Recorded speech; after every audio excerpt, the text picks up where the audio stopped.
Zombie dinosaurs have started to appear all across the island, infecting healthy ones with a single bite and spreading carnage wherever they go. That is terrifying. Look at this parasaur. Looks like it just fought everything on this island twice and somehow survived. And of course, I'm stranded on this island for the next 100 days. But you might be asking yourself, why me? Well, I may or may not have been the one who created this dino zombie virus. There are no thoughts behind those eyes. Not even one brain cell to muster. Okay, it's getting out of control. Hey, guys, look at this.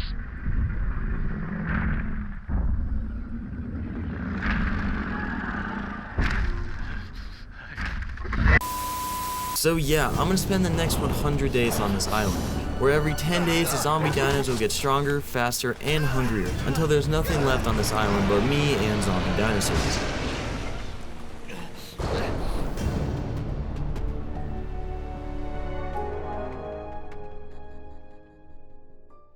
Day 1 began with me appearing on West Zone 1 like the menace I am. Okay, I'm here. And I got straight to work as I didn't want to get outpaced by the incoming zombie dinosaurs. I'm gonna have to build the most elaborate, biggest, most defensible base I've ever constructed in my whole art career. But first, I had to get the basics. I found a rock that I then turned into my very first pickaxe. Then I smacked another rock for 7 flint and a tree for some wood. After heading into the engram page to unlock the stone hatchet, I made one and picked up a few bushes for fiber. I wanted to craft a bunch of cooking pots straight away so that I could level myself up to unlock stone structures. That way I could start constructing my empire as soon as possible, as that would be the key to survival in this 100 days. But I soon paused the berry picking when I noticed some free hide had entered my field of view. Dodos, hello. So of course, I very peacefully negotiated a deal with them and got 30 hide. I still had a few levels to go before I could unlock the cooking pot engram, so as a substitute, I started crafting thatch foundations, which were relatively cheap and renewable. What levels cooking pots again? I think 8. Yeah, 8. After about a dozen more foundations, I was up to level 8. So I unlocked the cooking pot engram and got the farming. First cooking pot, yes sir. However, it only gave me 1 level, which was kinda disappointing. Oh, you know what I need to get? I need to get explorer notes. So I started running down the beach while also stopping to craft some more bolas and spears. I'm gonna venture more towards the red obelisk. I ran through the jungle to the other side of the beach, where I then picked up a few bushes so I could craft a set of cloth armor. And with my freshly acquired drip, I started looking for the first note, which should just be up this hill from this river. So I ran up and came across something I was probably not supposed to see. Oh, what is that? What is that? What is that? Normal Dilo? Yeah, not exactly sure what that Dilo was trying to accomplish there, but anyhow, back to looking for that note. Okay, where's the note? There it is. After picking up the note, I came closer to the Dilo to investigate, but I left just as confused as before. I don't know what's going on there. So I continued my journey by jumping into the river and swimming to the other side, where I then found the second note. Be a note somewhere back here. Yes. Oh yeah, that's the levels. I don't even need to make cooking pots. Getting Explorer Notes was way faster and less boring, so I headed out to the notorious Explorer Note Island, where I knew of at least 3 note locations. But crossing was not as simple as just jumping in the water and swimming over. Hi. Ah! Nope, nope, nope, back across the river. Oh no, don't die, don't die. Imagine I died of piranhas. I ran further down the beach, where I then jumped on a rock that could be the boost I needed to getting across. Alright, surely I can make this. Go, go, swim! I don't see any piranhas. Oh, I see piranhas. They're on me. They're on my butt. But I made it. They took my health on quite a bit though, so I gotta be careful. Anyway, I started running up the hill with my bolus out just in case anything were to attack me. But I made it up safely, and another note was there waiting for me. Nope. Yes. I'm gonna stay up here for a minute and cook some food. I lit the campfire and smacked a tree for some wood, but the fire brought over some uninvited guests. Oh! After serving them accordingly, I demolished the cooking pot and picked up a few bushes to restock on bolas. And once they were made, I packed up my campfire and split some meat in my inventory to spoil and moved out. While running down the hill though, I spotted a Meganora, which I could kill for Cayenne, but I got compromised by a raptor. Oh no, raptor. Abort mission. And it wasn't just one raptor. Bunch of raptors. Bunch of raptors. Abort. Oh, too many raptors. Too many raptors to handle. Screw those explorer notes. I'm leaving. So I ran back off to the beach, where I then started setting up a tiny starter base as the sun was setting, and I did not want to be homeless for the night. After getting my foundations down, I chopped down a couple of trees and picked more bushes for fiber before unlocking and crafting the thatch walls, ceilings, and doors. Once they were all finished crafting, I placed down the doorway and put windows everywhere instead of walls. I want windows all around my house just so I can look out, see if there's anything bad outside. I farmed up 8 windows and placed them down first, sealing the base, and honestly, it's kinda cozy inside. Oh yeah, this is the crib. I'm surviving 100 days of a zombie apocalypse in here already. I then placed down my campfire and started cooking whatever raw meat I had left. I then headed back out to get more. There weren't any parasaurs around that I could take down, so I had to resort to these little fluffy guys instead. Sorry, bro. I also unlocked and crafted the bow and arrow engrams before dropping yet another dodo. What's that? Oh, mod shops. An unfortunate day for that mod shops, as he also got turned into basic resources. Later on, I returned back to my crib where I started cooking more meat, and I also unlocked the mortar and pestle engram, for which I needed more stone. So I smacked up a river rock and made the mortar and pestle. I then unlocked the narcotic engram and made my first 10 narcotics. And in the meantime, I crafted a bow, and I went outside one more time before nightfall to farm up a few arrows. I crafted a few more arrows on day 2, as I was prepping to go out and tame a Perry. Might be able to clutch up and tame a parasaur early on. That being said, I made my first few trank arrows, and I also made a small storage box to keep some of my resources in. Alright, you already know. Let's go parasaur hunting. Not hunting to kill, but hunting to tame. Looking around the area surrounding my humble abode, I didn't see any signs of life, so I ventured back over to the Explorno Island. Pteranodon. Might as well check its level. A flyer day 2 would be diabolical. Unfortunately, the PT was level 15, so I continued searching down the beach where I got slightly distracted. Is that a green drop? Ooh. I guess I'll take the arrows, whatever. With that first disappointing drop behind us, I went back out to the beach as the sun started rising, where I then quickly spotted some free hide minding its own business. I chopped up the dilo that died to natural causes, and then ran further down the beach where I spotted the first potential Perry. But this Therizino decided to post up right in front of me as if he wanted the smoke, so I waited for it to back off. Of course, they're walking right next to each other. And it just didn't leave me alone, almost as if he wanted to throw hands with me. Ooh. Get away from me. Once the Theri stopped protecting the parasaur, I bullied it and knocked it out. Then I learned its saddle engram and got the farming wood, which was then once again interrupted by the Theri. You would think he's following me, dude. When I got the chance, I ran up to the sleeping Perry and fed him some Maho berries, making him mine. You already know. Perry. I then saddled him up and started heading back home while also farming bushes for narco berries. Anywho, I arrived back in my crib and devised a quick plan. Alright, so now that I have Perry, this parasaur, I think I'm honestly gonna pack up and I'm going inland, dude. I'd like to set up my main base for this a whole 100 days, but I want to set it up right next to the volcano. I think that'll be a prime defensible location. So I want to get there as soon as I can, because something I've failed to mention, or yet to mention until now, is every 10 days in this mod, there will be a blood moon. And blood moons just spawn hordes upon hordes of zombie dinos, and they know where I am at all times. And yeah, they're pretty devastating. So I've got to set up a good fortification. Said blood moons also get stronger over time, so I had to prepare as much as possible and as soon as possible. That being said, I picked up literally my entire base, jumped on the back of Perry, and began the adventure towards the volcano. This is going to be a treacherous journey, but it must be done. I started off by swimming over to the main island towards the red obelisk, while dragging a school of piranhas behind me, and from there I ventured inland. Few good minutes into the journey now, yet to see any zombies, which I think is a good thing. Instead of the zombies, I ran into a Phiomia, or in other words, a hefty supply of meat and hide, so I bullied it. I then threw my spears into its head and finished it off with my bow. And the Phiomia wasn't the only thing I'd killed during my hike either. Ooh, Mega Nora. I'm actually gonna kill these. I need this chitin. I bopped them with Perry's head and then harvested their corpses with my hatchet for a total of 54 chitin. From there, I leaped off to the beach as I was getting closer to the mountains and the volcano. It also could get really cold up there, so I wanted to prepare by making a torch and a set of hide armor. I made the full set, equipped it, and also put the torch on my hotbar. I've got an idea. There is a cave up there, and I think I might base out of there for a little bit until I have enough dino power to actually take over the surface area up there. While going up the hill, I came across a few metal nodes, so I got to work on smacking those up. This area was rich in metal in general, which was another added bonus to living here. And I'm gonna need a lot of metal if I want to construct a massive, well-fortified base as well. And on day 3, I got far enough up the mountain where I started freezing, but I could warm up with a torch just enough to not lose any health. This torch, oh, the torch is clutching up. I continued traversing the steep terrain until I arrived at a clearing where the cave was at. The cave is right there. I waited for a raptor to peace out and then went to the cave, but I had a slight issue with Perry. Please be warm in here, and Perry, please fit. Oh, Barry, you're so fat!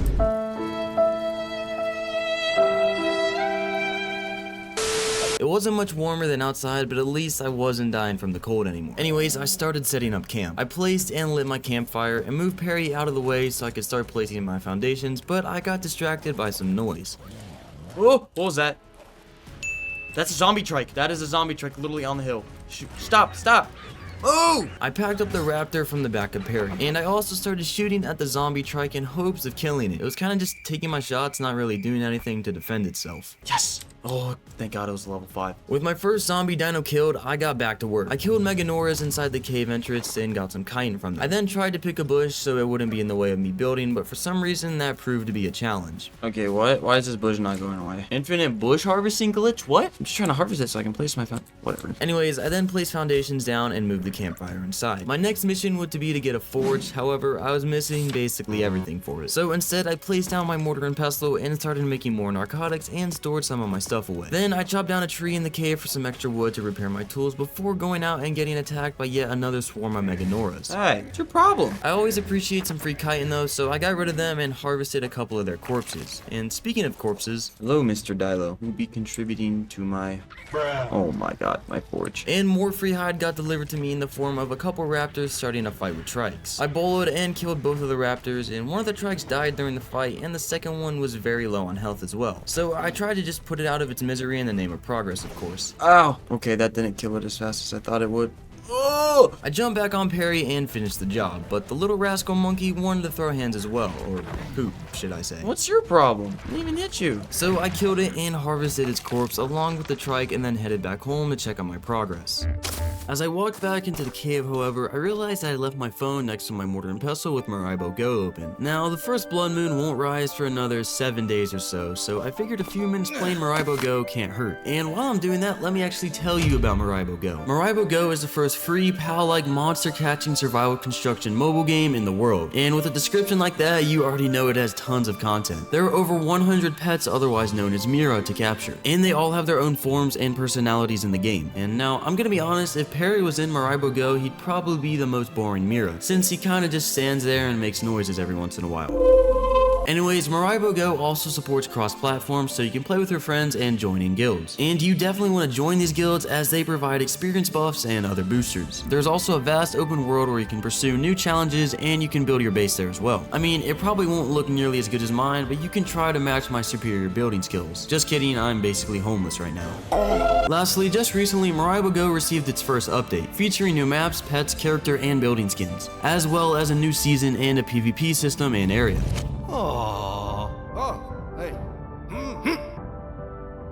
I've just realized I've been playing Maraibo Go for hours now, so I sadly have to get back to work, but you should go download Maraibo Go today where you can join a guild to play with online friends. As I was saying, play with online friends and capture over 100 pets. So go download Maraibo Go using my link in the description. Perry, help!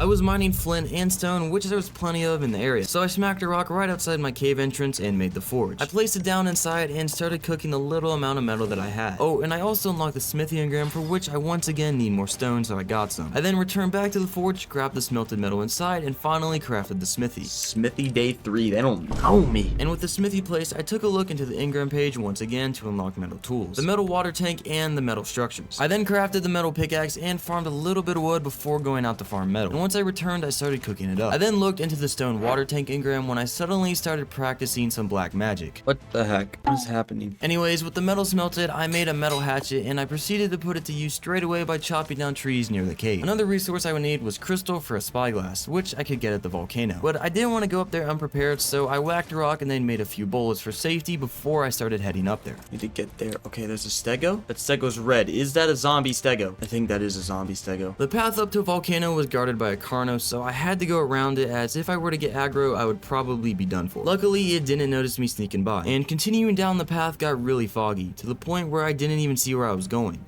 No! No! I bowled the raptor and tried my best to get out of the fog. Where am I? Somehow, I managed to get out alive to see that it was just a cloud, so I had to wait for it to move before going back up there again. I also repaired my bow and made some more arrows, and when the coast seemed clear, I climbed back up. There's crystal right there, and the raptor. Okay, I'm gonna take care of the raptor. I bowled it, force-fed it some stone arrows, and farmed the crystal, shortly followed by actually crafting the spyglass. But yet another cloud came by, and once again, I couldn't see anything, so I headed back. Can't see.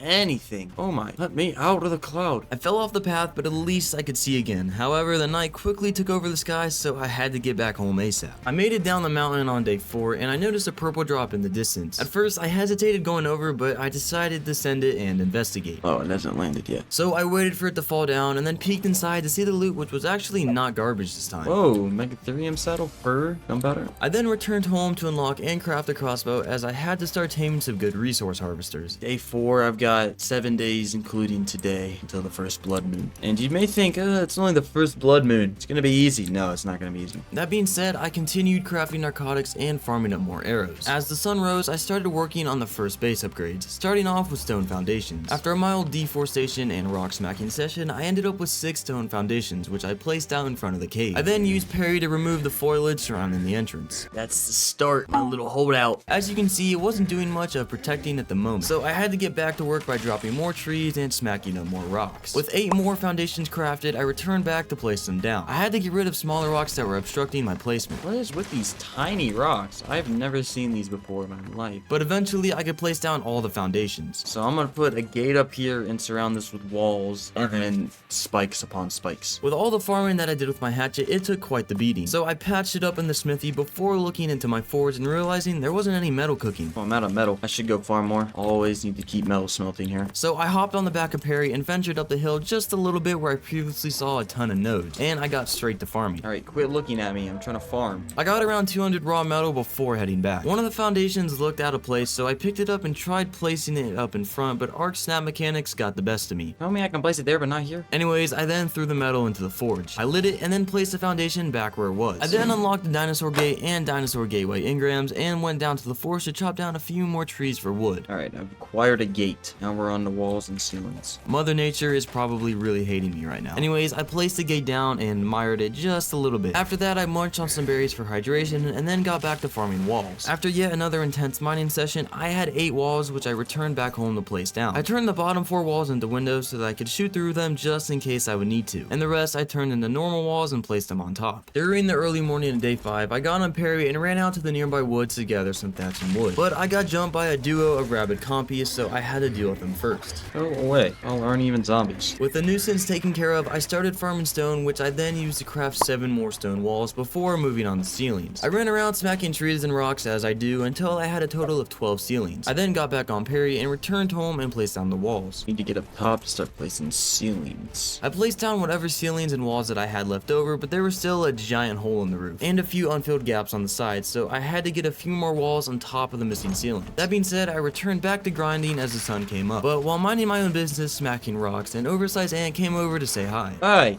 Get away from me. And he brought his friend with him too. Bro, why is there another one of you? Looking around, I spotted a Tapajar frantically flying away from a bloody parasaur, also running for its life. That parasaur's low. But it was just a scorpion. I shot it once, then hopped on Perry to finish it off.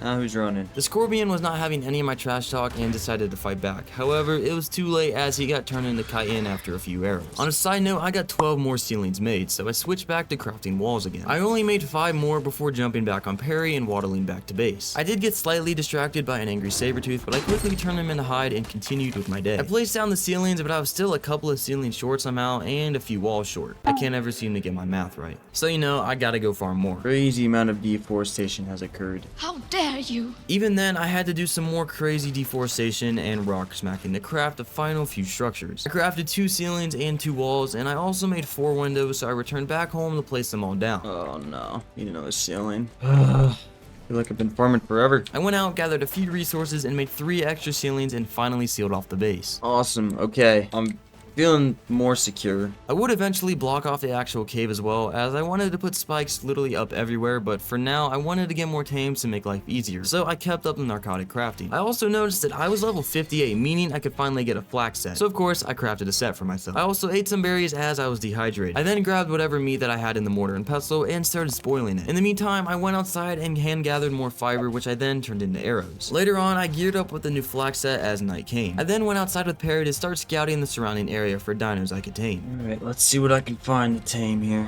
Instead, an entire army of Meganoras found me, so I had to take care of them with Perry. But more importantly, I arrived at a place that I kinda wanted to build my mega base at. This is the area that I would like to take over for my giant defensive base. I don't have the dino power to do it as of now. I'm not really seeing anything worth a tame right now, though. So on day 6, I continued towards the other mountain where I started looking at all the RGs. I didn't see any good levels, but an RG could definitely be what I need right now. I saw a purple drop though coming down, so I stopped by to check it out. Whoa. I'm gonna actually take this sign and stuff. I'm gonna demolish it for resources. Since I couldn't find anything to tame close by, I returned back home and demolished the metal signs that I got. Alright, I'm gonna head back up the volcano, see if that Carniv's still there, and if it is, maybe it's a high level I can tame. I made it back up the path and I did find the Carno, however, its level was kinda dog. 40, bruh. But this time, I was determined to come back home with a new friend. Came out for something high level. Coming home with something high level. So I ran down the volcano into the forest where I came across my second zombie dino, a level 10 Lystro. Whoa.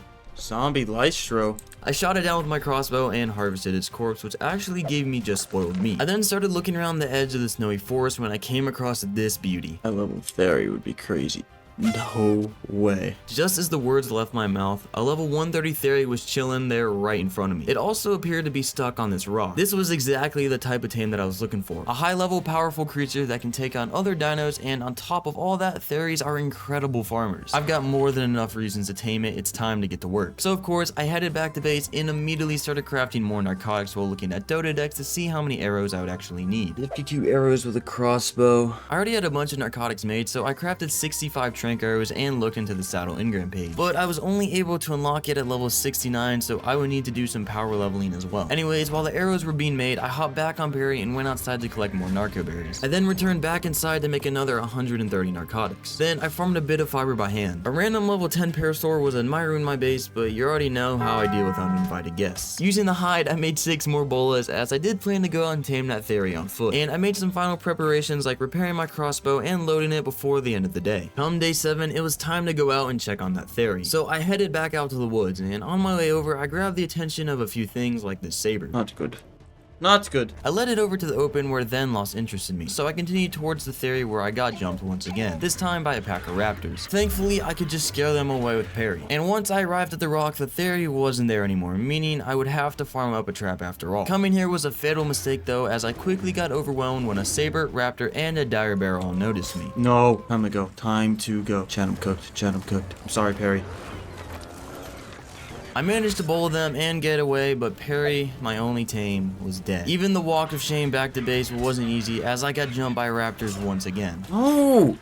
Oh my god. Oh! Luckily, I had all those bolas, otherwise I would have had to meet Perry again. Anyways, I made it back to base and devised a quick plan of action. I'm gonna take basically all my saddle stuff, and I'm gonna have to parachute down the mountain. I can't survive up here without a mount. If only I knew what I was getting myself into. I looked outside to make sure I was safe to leave, and then I ran down to the forest where I farmed up a bunch of bolas, a few parachutes, and some arrows. And once they were finished crafting, I jumped and parachuted through the forest. But I went about as far as you'd expect while parachuting through trees. Bruh. I landed and continued on foot. While running through all the foliage, I noticed a level 110 Pteranodon. So I instantly bullied it, but it got attacked by a scorpion, so I had to kill it first. Unfortunately, my hatchet was only doing 32 damage per swing, and the bola timer expired before I could kill the scorpion. Scorpion. And to make matters worse, as soon as I jumped and parachuted again, I got aggroed by 2 Carnos and raptors. Come on, to the edge. I jumped off the edge into the water where I was safe from the raptors. However, my torpor was still rising at an alarming rate, and there wasn't much I could do, and I got sent to sleep.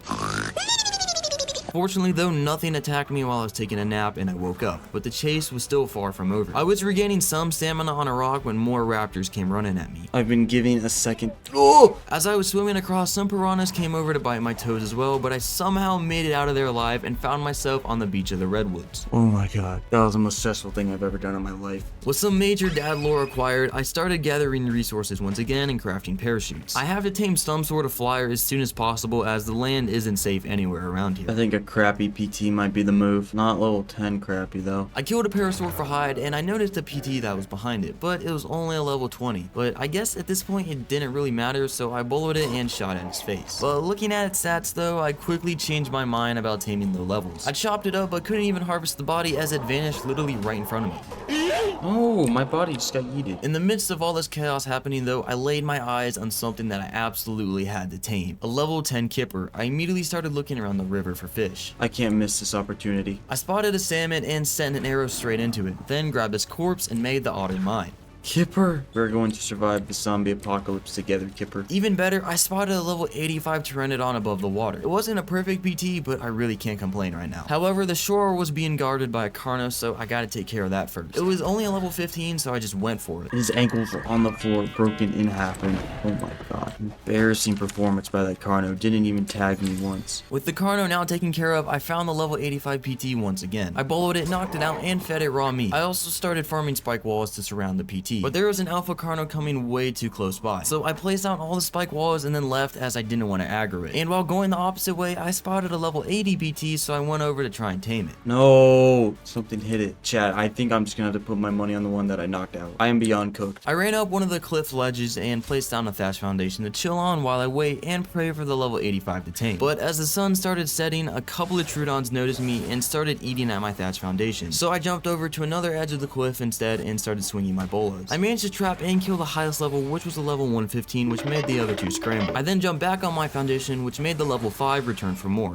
And the level 10 wasn't safe from me either. On day 8, I unlocked the PT saddle, but I was missing a little bit of hide and fiber. So of course, I repaired my foundation and picked it up, and then harvested the Troodon corpses. But I still didn't have enough, so I posted back up and waited for the sun to come out to avoid other Troodons. By the time morning came, the PT was tamed, so I picked up the foundation again, and picked some fiber from the bushes, and killed yet another PT for hide, and finally crafted the saddle. And while running back to the PT, I aggroed a raptor and the alpha Carno, so I had to lock in. I whistled the PT to follow me, jumped into the river, and swam across, where I then quickly saddled the PT, hopped on it, and flew away to safety. Oh my god. Oh my god. Dude, clutch of the century. Clutch of the year. I came across an explorer note, so I picked it up with the PT and leveled him up just a little bit. I then flew over to another note, grabbed it, and dipped as a raptor noticed me. With a few levels on both me and the PT, I returned back to the 130 Theri and got an idea. I mean, honestly, I could try and just lead it back to my base. That's a far lead, though. It seemed like my best option at the time. So I waited for my PT to regain stamina, and then I went over to grab its attention. That's the exact type of zombie killing power I need. While leading it back, I also got it to do some dirty work for me. Kill these raptors for me, would you? It absolutely tore through them. Anyhow, I was back at base now, and I had this idea that I wanted to trap the Theri inside of my own base. I would of course wall off the back a bit before doing so, but the front side could definitely work as a taming pen for the Theri. But for now, I named my PT. Chicken. And then I went out to farm for the back wall, but I quickly got interrupted. Back to the lobby, buddy. Anyhow, I farmed up the 8 stone walls and returned home to place them down as the double door frames. I could fly right through them with my PT, but the Theri was far too fat to fit through them, so they would work perfectly. That being said, I flew out on chicken and grabbed the Theri's attention. Hello, sir. Or miss. Sorry. I did lead the Theri inside, but I forgot a minor detail. My gate wasn't going to close itself automatically, so when the Theri lost aggro, it just wandered out. So instead, I picked up the gate and tried again. The Theri actually lost aggro inside my base, so I just placed the gate down behind it and it was trapped. Am I smart or what? And I started tranking it out as the day came to an end. I continued tranking the big tickle chicken on day 9. It did try to get me while I was off guard as well. Whoop!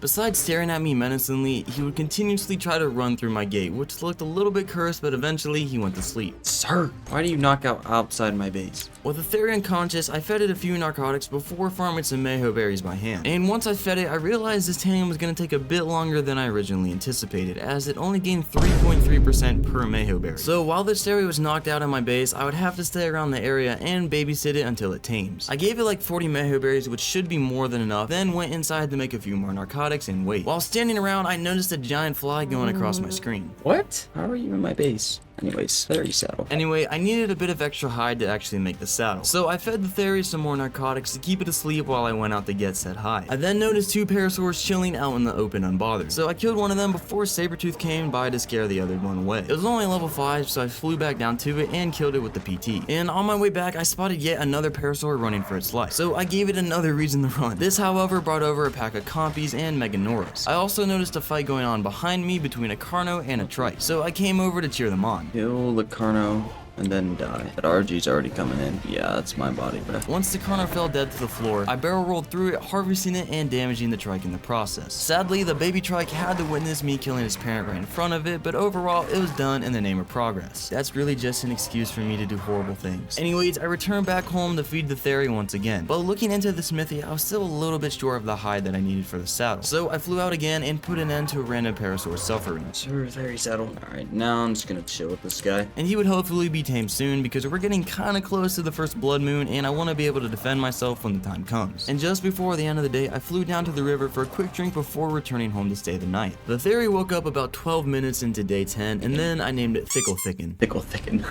I shouted her up before going right back to work as a blood moon was rapidly approaching and I'm still yet to block off the entrance into the cave. Ooh, I need to hurry up and block this off. I don't want anything coming from behind me. Anyhow, I jumped on Thickle Thicken and ran outside to do some quick deforestation. And boy am I glad I tamed this giant chicken because farming wood has become a breeze now. I did have to farm some stone by hand, but after just a few rocks, I crafted everything that I would need to block off the backside of my base. So I returned to place it all back down. I turned one of the walls into a double door frame and one into a window, and the rest I just placed down as walls. Then I smacked up one more rock to make a window, fully sealing the backside of my base from the cave. Alright, I'm gonna see if I can't make up these spike walls with my last few preparations here. I was missing some hide though, so I got back on Thickle Thicken and clapped a couple of trikes right outside my base, giving me enough hide to make a bunch of spike walls. I placed 2 of them down on my front gate, then jumped up to my roof and covered it with the rest. I don't know what these are really gonna do, but whatever. I dropped a few more trees, mined up some metal, and picked a few bushes with Thickle Thicken before locking myself inside my base. I think I'm gonna seal myself on my base for the night. I placed down a spike wall right in front of my door, which should hopefully keep me safe for the first blood moon. Got the 100 arrows, dude. I ain't dying tonight. Ooh, I should get watered. I unlocked the water jar engram, but I didn't have the resources to actually craft one. So I did have to pick up my spike wall and fly out on my PT to hydrate real quick while I still had the chance. Then I returned back home and resealed myself inside once again. Blood moon is soon to be upon us. I opened the gate to peek outside and soon the blood moon began. Oh yeah, there it is. The sky slowly turned red. That is terrifying. And it didn't take long before I was found by the zombies. They're already here. But my plan seemed to have worked perfectly. As they were desperately trying to get to me, the spikes were slowly killing them. They could damage them however though, so this was not a permanent solution. I think they're breaking my spikes. As long as they don't break the stone. Also, the back of the cave looked to be clear as I opened the window but didn't see much of anything.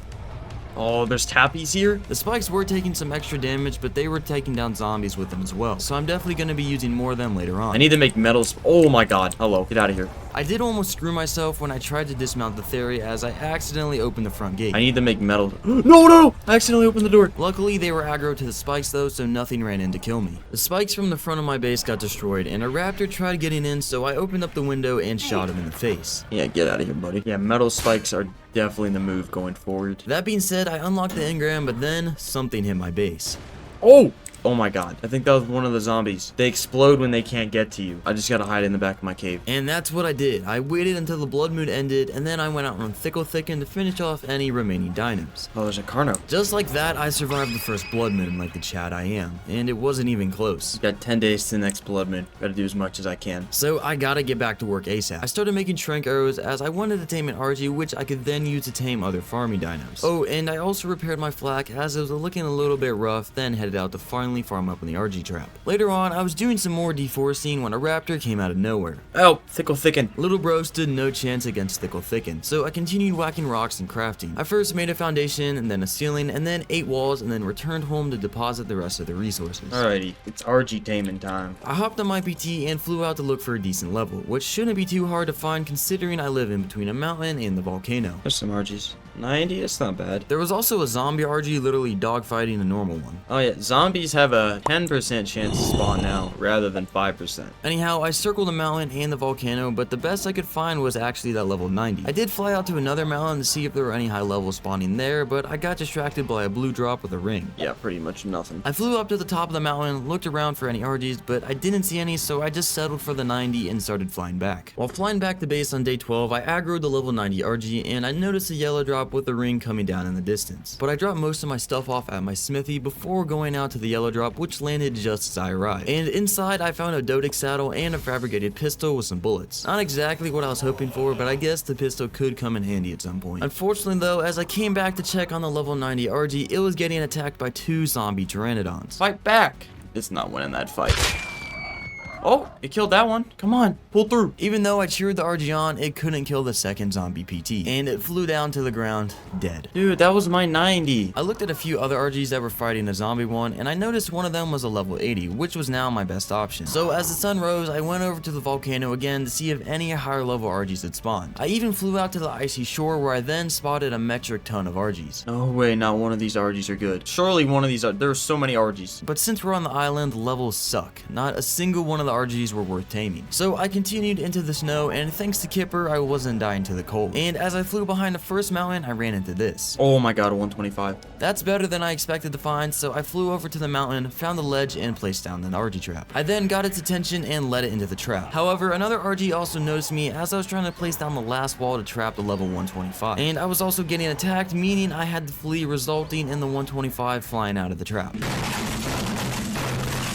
So I had to land, pick up the door frame, and retry. Thankfully, on the second attempt, nothing bothered me, so I trapped the RG. Got it. I then flew down to farm up a couple of campfires to keep me warm. Then I returned back to the RG, placed down, and lit them up, and got to tranking it out. It was getting a bit low on health, so I paused the tranking process and went out to look for something I could sacrifice to the RG for health. You're coming with me. I'm in danger. I dropped a penguin off in front of the RG, killed it, and dragged its corpse closer, but the RG couldn't even eat it. So I shot it once more, and it actually knocked out. Oh, bro, it needed one more? You're crazy. I dragged the penguin out of the trap and ate it with the PT, but I didn't even get prime meat from it, so it basically lost its life for absolutely no purpose. So then I had to fly down and kill a few innocent penguins to get prime meat for the RG, and once I returned, I fed it and waited for it to tame. The RG tamed on day 13, and I named it Pigeone. Yeah, I don't know. Anyways, it was time to leave Pigeone back to base. During my travel, I stopped by a white drop, which was pretty much useless, but I also came across a red drop. It's not bad. I'll take riot gloves. Back at base, I unlocked the RG saddle, but I was once again short on the hide department of things. So I went out to do some killing. No, zombified Fiomia? I killed it, then harvested the other Fiomia's body for hide, realizing I have thickle thicken. What am I doing? I need to be farming hide on my Theri. So I continued causing violence on my oversized chicken until I had enough hide for the saddle. It was my RG saddle. And another reason why I had to hurry up with taming dinos is that the longer I wait, the more zombies actually would spawn, meaning as time goes on, it'll be much harder to find normal dinos to tame because most of them will be zombified. I don't know, the way things are going now though, I think I might have to hold out in this base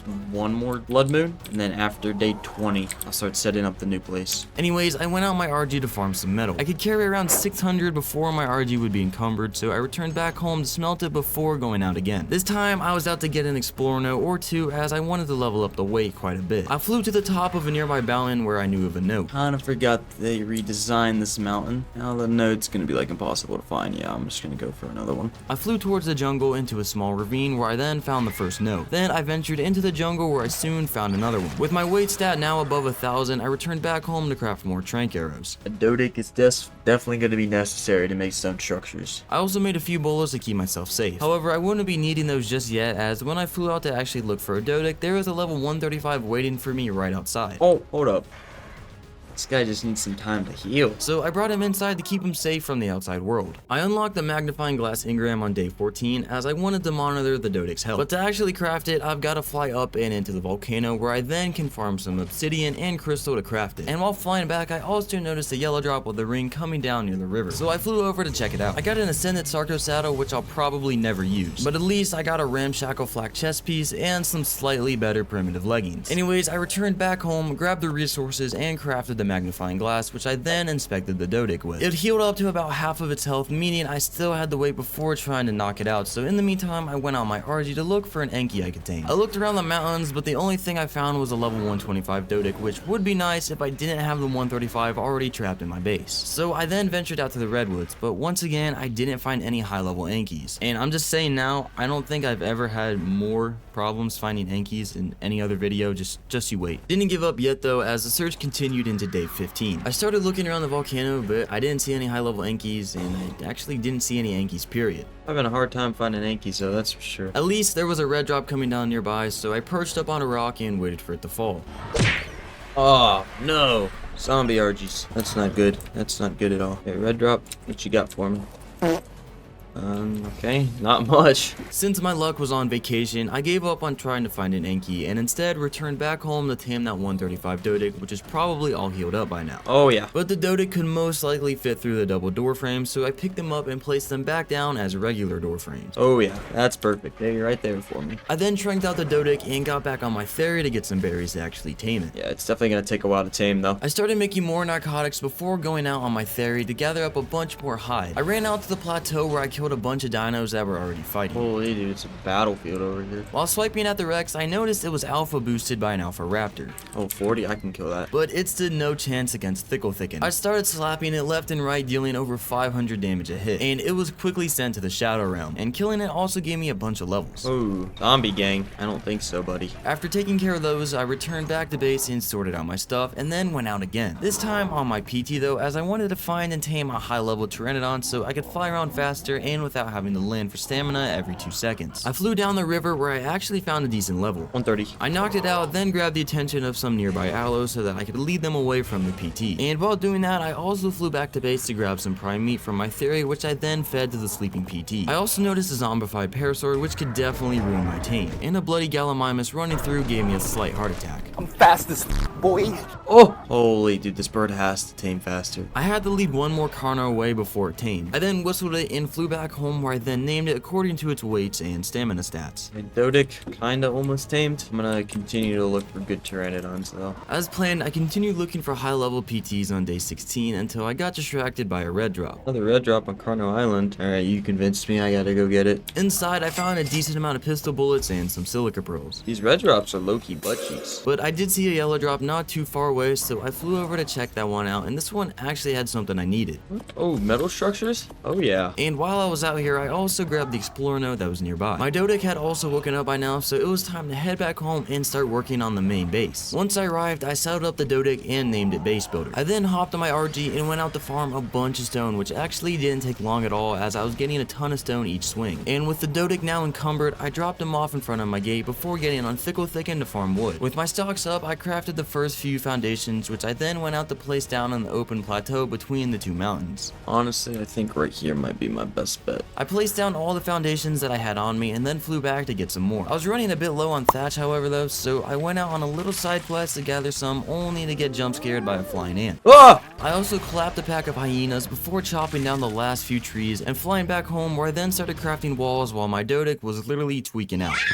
With the walls crafted on day 17, I flew out to the plateau once again to place them down. Now you may think it's weird I'm putting windows on what's gonna be on the inside of my base, but who knows, I might have to shoot out of these with a gun at some point. And following that theme, I also placed down the other walls as windows. Coming back home, a juvenile Carno started a fight with my tames, but got absolutely clapped by my Dodic and PT. I then got on Thicken to go and drop a few trees before coming back and grabbing stone to craft more foundations and ceiling. But going over to place it all down, I might have started a small war right next to my new soon-to-be base. At first it was just a couple of RGs, but then a pack of raptors showed up. Oh my gosh. Anyways, once all of those were taken care of, I placed down the rest of my structures. This is gonna be, hopefully, where I ride out most of my blood moons, while my turrets and dinos do the work. That being said, it was time to get back on the grind. I got more stone with the RG and Doa, then continued deforesting the jungle near the cave. Then I made a bunch of walls and doors to cover all the windows. Going over to place them down, I had to deal with even more intruders. Ooh. With the core surrounded with windows now, I started building walls on top and sealing off most of the windows. You could probably get a gate up on here, being honest. But that could wait for now, so I made even more walls, which I then placed down, making the core 3 walls high. Now, I just had to place down the last few walls and ceilings to fully seal it off and make it safe enough for me to live in. It was day 18 and the blood moon was getting close again, so I had to postpone the main base for now. Alright, before I keep working on the future base, I want to make sure I set up a lot of metal spike walls here, because I am, as I said, going to be riding out the next blood moon in this base still. Thankfully, I already had metal from before, so I threw that into the smithy and made the first 5 spike walls, which I then placed right outside the front gate as I had them on day 10. I then flew up to the roof, demolished the wooden spikes, and replaced them with the metal ones. Oh, and I also crafted one more spike wall to place down in front of the gate once the blood moon actually starts. With that slight upgrade to my defenses done, I could return back to farming for the main base. So I got on Thicken and ran down to the forest once again for, wooden thatch. I then crafted and placed down however many ceilings that I actually could. I then did some quick math to see how many more I would need. Yeah, I need 8 more ceilings. But by this point, I had ran out of stone, so it was time to take Mr. Base Builder out to work overtime for me. And with the stone now acquired, I had made 8 ceilings and 7 extra doors, which I then placed down, of course. And you could probably see why I need a dino gate by now. I just locked myself inside. So I made both the gate and gateway with the leftover resources and flew back to place it in. I also opened up all the windows to let some light in. Get that natural lighting in here. Really brings out the look of the home. I mean, sure, it wasn't the prettiest of bases, but I built this one to have a much higher purpose than just looking pretty. This base was going to be the greatest base in terms of defenses that I've ever built, capable of withstanding multiple zombie hordes which progress in difficulty over time. It was just a basic cube right now though, so I made some spike walls to make it just look a little bit more menacing at least. I did have to close all the windows again, but surrounding it in spike walls made it stand out a little bit more. Defensible base if I've ever seen one. Later on, back in the cave base, I unlocked and crafted a large storage box to keep my resources in before the end of the day. I moved my tames inside on day 19 to keep them safe from the inevitable. I then flew down to the river to hydrate, and I also opened a purple drop while over there and got absolutely junk out of it. Alright, I'm gonna farm up a bunch of forges now, set them up in the new base, and then I finally need to tame an Anki, get the real grind, and it's gonna make sure I make it through the blood moon. I made 4 forges with the resources that I had on me, and then went out to farm stone with the Dodit again, just to realize that I was missing hides. So it was time to commit some violent acts again with Thicken. Luckily, the plateau I was building my new base on was filled with potential victims, so I ran around turning them all into hide until I had like 2 stacks and some extra. That's a lot of forges. With 9 forges in total made, I flew over to the new base and placed them down inside. Now I need to go find an Anki. So I prepared my taming gear and made some more arrows, which I then turned into tranks. I moved my Dodic and Thicken inside before going out to look for a high-level Anki though. While the sun was still up and shining, I used that opportunity to go over to the snowy and cold mountains to perhaps see if I could find a decent Anki there. I also stopped by to wait for this probo drop to land, which actually had a bunch of different structures inside that I could use for my new base. I returned home on day 20 to add a tiny but effective upgrade to the front of my base. That'll keep them out. I did another lap around the volcano, during which I found the blue drop with a few stone and trank arrows. Unfortunately though, I did not see a single Anki and time was running out, so I returned back home to prepare for the next blood moon. I placed down the metal spike wall in front of my gate, then locked it. I'm locking myself in my base. Don't really want to go out looking for an Anki while it's blood moon day. I then waited for the sky to turn red again and hoped for the best. Blood moon should be starting any second here. I'm gonna try and keep everything cool and on passive for as long as I can. I moved my PT back in case I would need to make an escape, posted Thicken up in front of my gate, and loaded my crossbow and braced myself. Here it is. Second blood moon. Gonna be stronger than the last one. Oh my god, they're already here. Oh my god. The metal spikes were definitely a worthwhile upgrade. A tappy was trying to get me, so I opened the window and domed it. Oh yeah, headshot. But opening the window turned out to be a mistake as a bunch of onyx started coming in. Oh, they're in! I didn't know they could get in through windows. Thankfully, Thicken was ready and on standby, and I killed all of them before they could do any serious damage. Dude, I'd really like to open the window and shoot, but the spikes seem to be doing a good job. They were holding up well, and basically nothing was taking damage from the zombies except when this happened.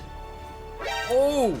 What? Okay. One of them just exploded because they couldn't get to me. Okay, gonna sit farther back in here. And a second explosion occurred on day 21 that I was almost too close to. Oh my god, that's why I don't stand close to the wall. So I sat back and watched as all the zombies slowly and painfully got impaled on my spikes till the sun started rising. And just when I thought I was fine, 2 more zombies exploded, one of which was right above my head. Oh my gosh, dude. Oh, wait. Okay. It's not as close to breaking it. Oh my god, they're low-key bombing my structures right now. Seeing how much of a step up this blood moon was from the last one, I knew I had to upgrade my base a lot and I gotta do it quickly. But thankfully the blood moon ended soon after, so I could get on my theory. I then opened up the front gate and started ripping through whatever zombies were left standing. And even though I had metal spikes, looking at their health, they definitely took a beating. I had to demolish the spikes that were blocking the entrance, which then let in an onyx, but it got smacked by Thickle. I then went outside to look at the damage. Spike walls got dogged on. I got on my RG and picked up base builder to carry him over to the new main base. I also wanted to craft another dino gate to place it on the back side of the new base. And while looking through my stuff that I was transferring to my RG, I realized I already had another gate crafted. So I flew over to the new base once again to place it down. But when I went to pick up the door from the back side, I couldn't because it was damaged for some reason. What? So I started smacking a rock for stone that I needed to repair it. Keyword started because I quickly got spotted by a zombie raptor that was nearby, so I had to run back to my RG to kill it. Oh, zombie dimorph. Whoa. Yeah, zombies spawn a lot more commonly now. And on top of zombies spawning more commonly now, there's also a new foe that would start rarely appearing. The irradiated zombie dinos. They're green, stronger than normal zombie dinos, and also heal much quicker. Anyways, I had the leader Rex away so I could pick up the backside of the base. Sack this thing. I picked up the door, the window, and the walls. Then placed the gate down and flew up to the roof, where from there I picked up the top 2 walls as well, and with that the back gate was finished. Coming back to the cave base, I started packing up all of my items up into the RG so I could move out. And once everything was loaded up, I whistled all all of my tames, jumped on Thicken, and headed out to the new base. I arrived on day 22, and I quickly realized I was going to be tight on space.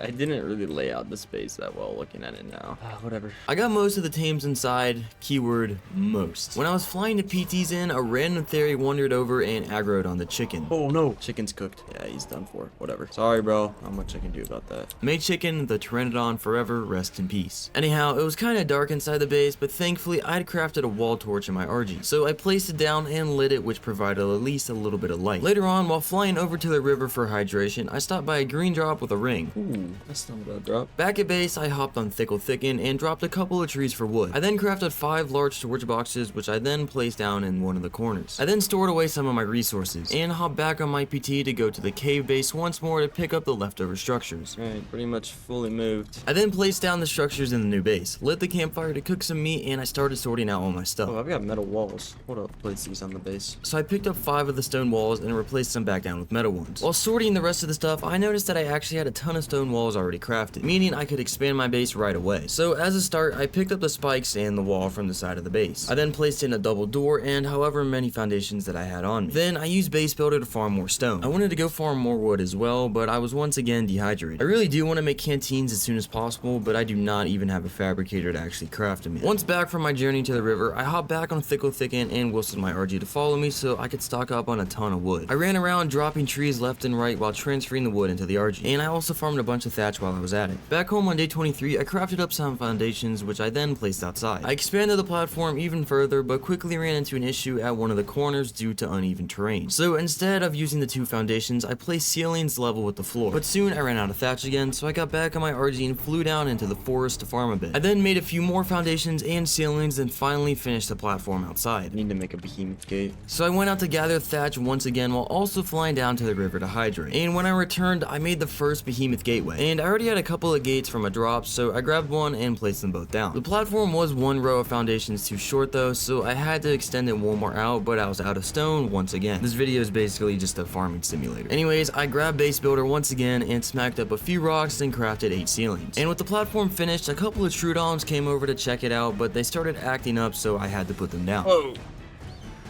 I crafted 14 walls on day 24 and I started placing them down. I grabbed the rest from my storage box, then finished placing the windows down. I also included some double doors on the edges and I didn't forget about the ceilings either. But then my stocks were running low again, so I had to go out on another stone run. Back at base, I noticed 2 burglars who had broken into my main base somehow. How are you in my base? How are either of you in my base? I tried to kill them with a Theri, but they were hiding behind the closed window. I first opened it, but I still couldn't hit them, so I picked up the whole thing and they both started running. I caught them in time though, and they got what they deserved. Anyhow, I also stocked up on wood and thatch before going back to do some simple arithmetics. 24. I made said 24 doors, filled all the windows and double doors, then started crafting a ton of walls, which I placed down as well. The whole pen was 4.5 walls high, which would keep my dinos safe for now, so I decided to go out on a little side quest instead. Back on the hunt for an Anki. The hunt continued into day 25, but I swear these things went extinct or something. I looked everywhere, I circled the volcano again, flew through the jungles, and into the snow where I finally found one, but it was level 20. And it got attacked by 2 sabers, so it wouldn't stay alive for too much longer. Dude, I can't find an Anki for my life. I flew over towards the blue obelisk, checked around the ice cave and the mountain, but I did not see another single Anki. So I flew back to the volcano once again, which unsurprisingly empty as usual. I then flew over to the redwoods and perched up on a mountain and looked around, but still no Ankis were in sight. So I gave up and returned home just before the end of day 25. But I really have to tame an Anki and do it as soon as possible, because they would only become more rarer as time went on. And I can actually barely find any now. Back looking for an Anki. There was a yellow drop coming down near the snowy mountains, so I landed and waited for it to come down. Inside, I found more metal structures, which are always a nice welcome in this challenge. I then returned home and replaced the 2 stone foundations in the core of my base. I picked up the ceilings as well, but... What? Oh, they're quarter ceilings? What a clickbait, dude. Anyhow, I replaced the windows as well, and I placed the 5 stone walls on the dino pen before going back out to look for Ankis. And finally, while going up the volcano, I noticed not 1, but 2 high-level Ankis just chilling, a level 135 and a 95. So I rushed back home and jumped on the RG. I flew back, yoinked the 135, and dropped it off inside my dino pen. After a few tranks, it was out, so I first emptied my Therizinosaur inventory, then used it to get Meho berries, which I then finally fed the Anki with. Now that I had an Anki on the way, it was time to continue progressing. I unlocked the fabricator engram and grabbed most of the resources for it, and then then threw it down in the smithy. I also started making spark powder before going out to visit one of our good old friends, the beavers. It's been a hot minute since I've checked on them, and more importantly, they're unpaid taxes. There was a slight issue though. I flew all along different rivers of the island, but I didn't see a single dam. That being said, I did return home on day 27, and instead I crafted some cementing paste in the mortar and pestle. However, I quickly ran out of chitin, so I jumped back on my RG and started looking around for something that I could kill. I also opened a purple drop which had a few shotgun shells and a metal spike wall along with some other junk. Anyways, I then spotted a scorpion, so I picked it up and clapped it, and that gave me enough chitin to turn into paste for the fabricator. While it was crafting, I went outside to place down the metal spike wall from the drop, only to be rushed back inside by an alpha raptor literally right behind me. And I took that jump scare personally, so I got on Thickle Thicken and went out to hunt it down. And I actually noticed a second alpha raptor not too far from this one, but I ignored it for now and killed the one that was causing trouble. Back inside, I unlocked and crafted the Anky's saddle. I then also placed down my fabricator next to the smithy. The Anky was up and tame, so I saddled it up and took it out for our first metal run. This is where living in between two mountains really starts to shine, as there was no shortage of metal nodes around. Albeit the clouds were flying by and blocking around 95% of my vision. It wasn't optimal, but it still wasn't that big of a deal once I saw the amount of metal that I was getting. I returned home with around 7,000 metal, which I then distributed into all my forges just before the end of the day. I finally unlocked the canteen engram on day 28. I then lit all my forges and made some gas. I checked the crafting requirements for one canteen and made more cementing paste, and then went out to get chitin again. And one scorpion was kind enough to donate me 35 chitin, which was more than enough to make 8 cementing paste or 2 canteens. The last resource I had to get my hands on though was polymer, which can easily be acquired from our friends over at the iceberg. So on the way over, I also opened the blue drop with the ring, and it had some more structures for me, some crystal, and some scuba leggings. Unfortunately though, the crystal was too heavy to carry, so it had to go along with the leggings. But I was actually feeling generous today, and instead of killing innocent penguins, I decided to farm some obsidian to turn into hard polymer. That was a complete lie, I couldn't find any penguins. Anyways, back at base, I learned the polymer engram and started crafting some. This did, however, consume the cementing paste I made earlier, meaning I had to get back to killing scorpions or some other things made out of chitin. I flew around with my RG for a bit, but I didn't see any scorpions around. What I found instead was a purple drop with a really good carno saddle, tranks, jerky, obsidian, beer, and a grenade. A questionable combination of loot, but I took it nonetheless. Then I got an idea. I could farm up a ton of cementing paste in no time if I tamed a high-level Beezle Bufo and went into the swamp cave in the redwoods. So I spent the rest of the day looking for high-level frogs. The best I could find though was only a level 20. I continued searching on day 29 though, and I came across a zombified Dinosuchus which looked absolutely terrifying. But more importantly, I found this level 145 which was just perfect, so I snagged it with the RG and flew right back home and dropped it into the dino pen. I then built a tiny thatch enclosure for it, and I put it in there so I could trank it out from a distance and not get licked in the process. Inside my base, however, 2 more dimorphs decided to come in uninvited, so I showed them what a 400 melee damage Anky tail swing feels like. But I had to stop fooling around as it was day 29, meaning another blood moon was coming tomorrow, and my dino pen still wasn't finished, so I had to get back to work on it. I had 6 more stone walls laying around, so I placed them down along with 4 stone ceilings. I then hopped on the back of Thickle and whistled my RG to go out and farm some wood, but I got a bit too close to a wild Theri right outside my base that killed chicken on day 22. The number 1 rule in a street fight is to swing first, so as soon as I saw the other Theri get aggroed, I started smacking it, and it barely got 2 hits off before it dropped dead. Anyhow, back to the task. I started farming wood when I also noticed a scorpion which I packed up for chitin. An alpha raptor noticed this though and decided to pull up on me, so I clapped it and got an amazing 190 damage metal pickaxe from it. This would come in clutch when I'm farming thatch by hand, so I proceeded to drop a few more trees which filled up my RG's weight. Then I put the new pickaxe to use by getting a bunch of thatch. I then returned back home to start crafting the rest of the walls and ceilings for the dino pen. It's day 29 and I'm still yet to see an irradiated zombie, but I think I'll see my fair share in the upcoming blood moon. Not too excited to see them, I'm not gonna lie. Anyways, I made a bunch of ceilings. I also picked up the behemoth gate to place them down, but I got slightly distracted. No, really? I have my gate down for 1 second and this thing gets in. Get out of here, bruh. I've really got to lock in to get these ceilings and wall up for the blood moon. I've got to worry about actually defending myself during the blood moon. I have pretty much 24 hours to do that. That being said, I grabbed base builder and took him out for a quick stone run as night took over the sky. Day 30 started with something like this. I crafted 19 more ceilings and placed them all down, then clapped an RG that somehow got aggroed to my Theri. Oh no. I continued making ceilings until the entire roof was done. I then made some walls from the excess materials that I had. Having run out of stone, I took my Dodic out again to get some more, but these dimorphs were actually plotting against me. One flew right into my Dodic while it was swinging, so I had to kill it. Oh Oh my god, no way. Oh, and that dire wolf that ran into my base earlier, that one got clapped too. I then dropped base builder off at the dino pen and went out to gather more thatch. Back at the pen, I made a bunch of walls and placed them all down. Most of the pen was covered now, so I kept up the crafting until I ran out of wood. I then dropped a couple more trees with thicken, and then finally crafted the rest of the walls, placed them all in, and the base was fully sealed once again. Well, almost fully sealed. I also made a double door for the side entrance I had coming in from my base. And now with the dino pen fully constructed, I felt much better about leaving my tames in there. I got on Thickle and moved him into my base so I could protect myself in case the zombies were to get in somehow in the blood moon. And to cover the walkway from my base to the dino pen, I used the few thatch walls and a ceiling that I had. I'm gonna go get my metal spikes from my other base. I flew over on the RG, repaired and picked them all up, then returned back home to prepare for the blood moon. I blocked both of my dino gates with the metal spikes and placed the rest on top of the roof. I switched back to stone arrows and my crossbow, closed all the doors, and got ready. Alright, irradiated zombies inbound, and I'm not ready at all. Spiked off my base best I can. I got the wall up in the dino storage pen part. Really hope I'm safe. And the blood moon barely even started before I was under attack already. There it is. Day 30 blood moon with irradiated zombies, dude. I hope I don't see. Oh my god. Oh my god, they're already here. Oh my god. I should have made more metal spikes. Oh, they're biting my thatch. Get out of here. Oh my god, dude. I can't even peek my head out. I opened the window to try and shoot out of it, but the PT pieced out. Is that a Diplo? Fortunately, I'm yet to see an irradiated zombie dino, but the first explosion soon went off. Spikes are actually such my. Oh my god. I opened one of my windows and noticed that the spikes were gone there, so I started shooting out with my crossbow. There's a dead Diplo in here. Oh no. Can't get the body's just in my base, dude. As expected, the thatch walkway didn't hold on for very long, and a zombified PT ate through it. I considered opening the door to try and kill it with my Theri, but I instead pulled out my crossbow and shot it through the door. Maybe I can just kill the bird through the door.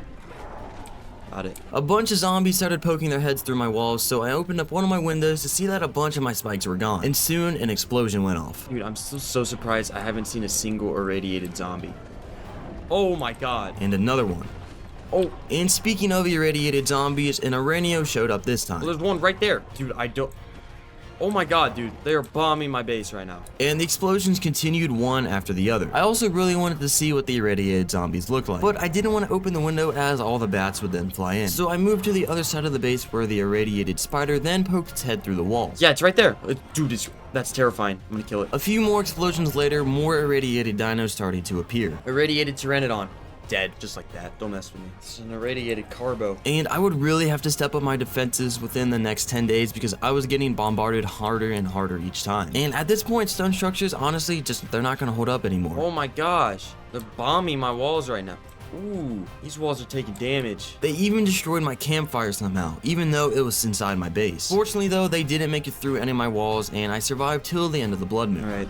Blood moon's coming to an end here. With the blood moon over, I opened my gate and repaired and picked up the metal spike and looked around to see the damage. I replaced the spike wall between my base and the dino pen, then grabbed some resources to go around and repair my base. But before that, I actually repaired my crossbow and loaded up a few tranks to knock out the frog. But when I went over to actually do that, the frog had disappeared somehow. No! Where'd my frog go? So I had to go out with my RG again to look for another one. And I searched through the majority of the swamp next to the redwoods. Until I found the level 130 on day 32, so I picked it up and carried it all the way back home and into the dino pen, where I then picked up the thatch ceiling, dropped in the frog into the 1x1 and placed the ceiling on top again. I then started shooting tranks into the frog, but one thing I didn't account for is the fact that they can damage thatch structures. Oh. But it wasn't doing much in terms of damage, so it got sent to sleep before it could break out. And now with the frog unconscious, I went out with my Theri to collect some of the requirements for its saddle, those being hiding chitin. And while out in the mountains, I came across my first alpha zombie dino. Is that a zombie alpha raptor? What? I didn't even know that was a thing. Killing it concluded my hide farming session, so I returned back home and fed some of the prime meat I got to the frog, making it mine. Oh yeah.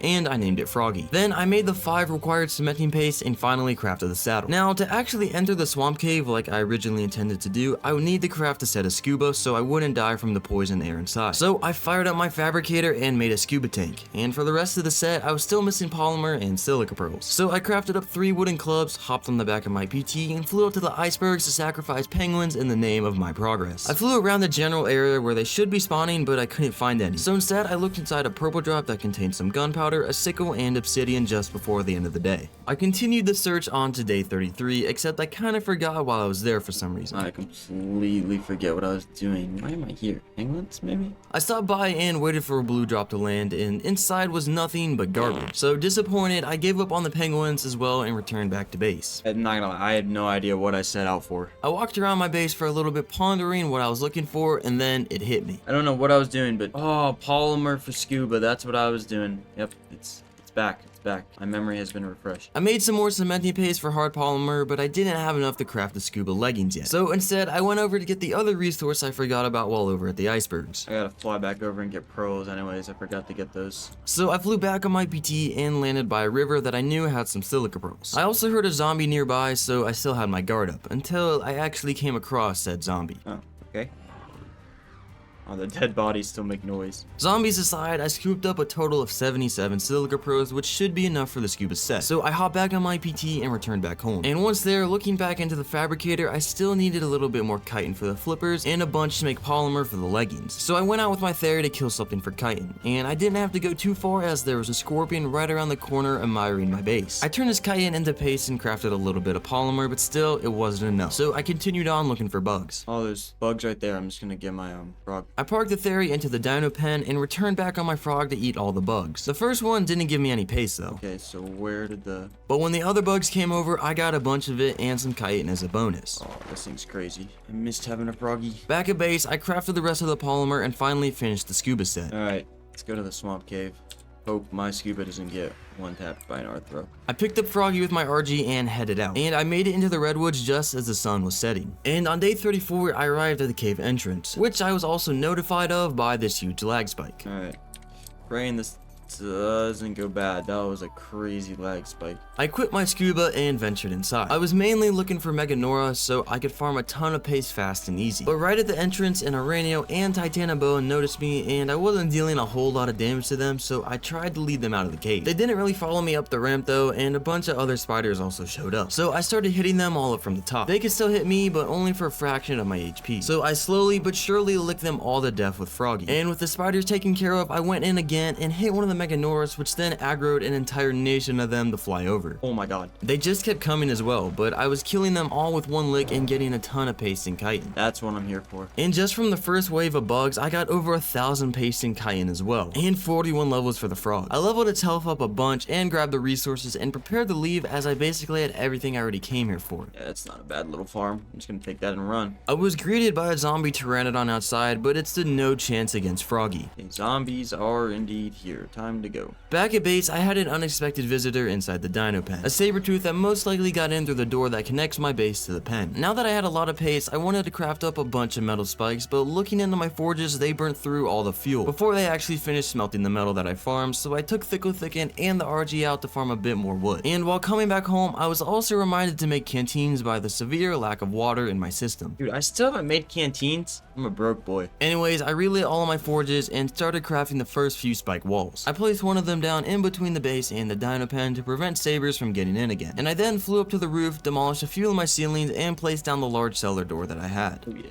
I also crafted another dino gate which I placed outside my base, and I started surrounding the whole base with spike walls. Time to get an extra layer of defenses around this thing. Finally, I crafted and placed down the rest of the spikes, fully surrounding my base. I didn't go around the dino pen as the zombies would only target me and they wouldn't try to break through the pen anyways for now. I started day 35 off by opening a yellow drop which actually had a lot of what I needed right now. Oh, metal structures. Lucky clutch. Back at base, I replaced some of my stone windows with new metal ones, as well as a couple of foundations. Be upgrading. I also unlocked the auto turret engram. Pretty soon, I was gonna be in need of a ton of metal, so I got to work early. I hopped on my RG and emptied all the wood into my storage boxes. I then grabbed the Anki for a metal run at the volcano. That being said, I farmed away with the Anki while killing the occasional nuisance such as this RG. I returned home with around 4k metal, but before splitting it into all of my forges, I looked into the fabricator and crafted a canteen as I tend to forget to make those. I then distributed all the metal and I added more wood into each forge before going out again to get even more metal from the other mountain. I'm kinda greedy like that, and I also need it for survival. I continued farming into day 36 until I got distracted by a yellow drop with a ring, but I honestly couldn't have been more disappointed with the contents of it. That was a lame drop. So I returned to farming metal instead, and by the time the sun came up, I had gathered around 7k extra metal, so I returned back home and split it all into my forges. Alrighty. New mission. Honestly, okay, Rex's or hear me out, dude, chat. I get a male. Wait, there was a 150 somewhere. It could definitely be gone though. It's most likely gone. Since I already had a Theri, it would save me a bunch of trouble if I were just to find another high level male and start the breeding. They're also smaller than Rex's, so I wouldn't have to constantly expand my base. That being said, I went out to look for that 150 Theri I knew of, but didn't have much luck of finding. I think that 150 is definitely gone. That's tragic. But what definitely wasn't tragic is the lack of irradiated zombie dinos though. I have yet to see one outside of a blood moon. I'm definitely not complaining at all, as I probably will get to see a ton of them in the future though. I'm just not realizing I haven't seen a single irradiated wild one. I guess their spawn rates are still low. Anyhow, while flying around, I opened the yellow drop that basically had nothing interesting inside. So I flew over to another drop, this one being purple. It was a bit better than the yellow drop one, but still nothing to celebrate. Honestly, I don't think I need sap, actually. The surge continued into day 37. I'm having trouble finding Theris, dude. Yellow drop with a ring, though. Don't mind if I do. I waited for it to fall down, and it actually had some decent stuff inside. Unfortunately, though, none of which I needed. I took the silica pearls and despawned the rest. Shortly after that, though, I opened a blue drop that had a bunch of wooden structures and a water jar that I took. I noticed Kipper was practicing some sort of dark magic above my head, so I landed to check on him. Kipper needs some food. So I loaded up my crossbow and ran into the river, which attracted a small group of piranhas to me. I then led them to shore and killed one of them before the others scurried away like the cowards that they were. And with Kipper now fed, I continued my expedition through the dense juggles towards the red obelisk. There were no dinos over here, dude. I eventually found two Theris next to each other, but one was a level 25 and the other was a level 90 female. So having no luck finding a high level male Theri right now, I returned back home as the sun slowly started going down. How's the metal production going now? Alright, now we gotta start investing in some good stuff here. Turrets. Man, these are expensive. Think I'll be able to craft one, maybe? I grabbed whatever resources I had and put them into the fabricator. I then made a little bit of hard polymer and crafted my first auto turret. Turret. Alright. Generator. I made the generator on day 38, and I grabbed some gas and placed it down in the core of my base. Okay. I'm definitely gonna want to put my generator inside of here to keep it safe, because this thing's gonna power all my turrets. Basically the whole base. I unlocked the advanced rifle bullet engram, which I would need a ton of, and I made 3 extra mortar and pestles, placed them down, and made the first few bullets. I made a bit of gunpowder before getting on my RG to go out farm flint and stone for spark powder. And while farming, I was also looking around, and a big portion of the dinos that I could see were zombified. Dude, there's zombies everywhere. The spawn rates have really gone up these past few days, and we aren't even halfway into the challenge yet. I can't imagine what it's gonna look like on days 90 through 100 when literally everything is a zombie dino. Anyhow, with a bunch of flit and stone farmed, I returned back home and split them into 2 of my mortar and pestles. I also crafted 6 metal doors, which I placed into the empty windows that I had upgraded to metal recently. Craft up a bunch of metal walls here as well, slowly transitioning the base from stone to metal. I then grabbed whatever charcoal my forges had produced and put them into the other 2 mortar and pestles along with some spark powder. To really step up bullet production though, I would need to look into making a chemistry bench as soon as possible. But for the time being, I used the metal that I had to make and replaced more of the windows on my base, as the next blood moon was almost here. And with all the windows now metal, I used the last wall that I had to replace the door leading to the dino pen as well. I then crafted 5 doors, which I placed into the freshly replaced windows and double door frame. And using the resources I got from demolishing the stone windows, I repaired the damage on the walls above, as well as the foundations in the gate.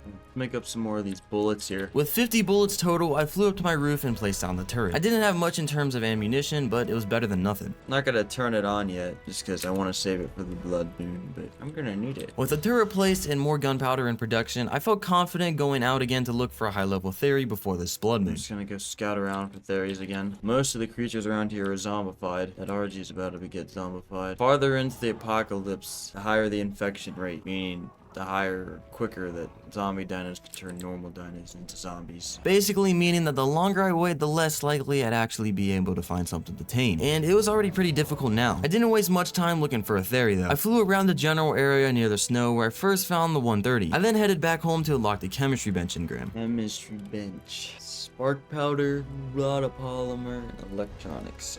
How am I gonna afford that? Not sure that I could afford that right now, seeing how close we are to the next blood moon. So instead, I crafted 2 metal dino gates and replaced the stone ones on my base. I made an omnidirectional lamp and placed it above the core of my base, where it lit up a decent portion of my actual base. That's not bad. I started day 39 off by preparing everything I would actually need to tame a Theri. I crafted a simple trap and went on Thickle Thicken to farm more narcoberries, which I then turned into narcotics and then tranks. After all that, I hopped on my PT and headed out out to look for a high-level Theri again. And on my way out, I opened a green drop, which inside I found a little bit of oil. American addiction is coming back. And while flying through the dense jungles, I grabbed the attention of a zombified PT, which gave me a slight heart attack. Oh my god, that scared the crap out of me. Zombie PT aside though, I actually found exactly what I needed to find. A level 140 male Therizino minding its own business. So I landed nearby and constructed the trap, leaving 2 door frames open on one side. I then flew in front of the Theri, enraging it and making it follow me into the trap. Then I simply placed down the other 2 door frames, locking it in. Gotcha. With the Tickle Chicken number 2 finally trapped, I proceeded to shoot Tranks into its dome until it finally got laid out. I wanted to surround it with spikes to keep it safe from any zombie dinos that might wander around. So I first ended an innocent parasaur's life for hide, then farmed a bit of fiber, wood, and thatch. I made 5 spike walls, placed them down around the Theri, picked up and replaced some of the door frames as walls, returned back home to grab more narcotics and farm a few meho berries with Thickle Thicken. And once I returned, I fed the Theri and realized it probably wouldn't tame before the blood I moon. wonder how long I can sit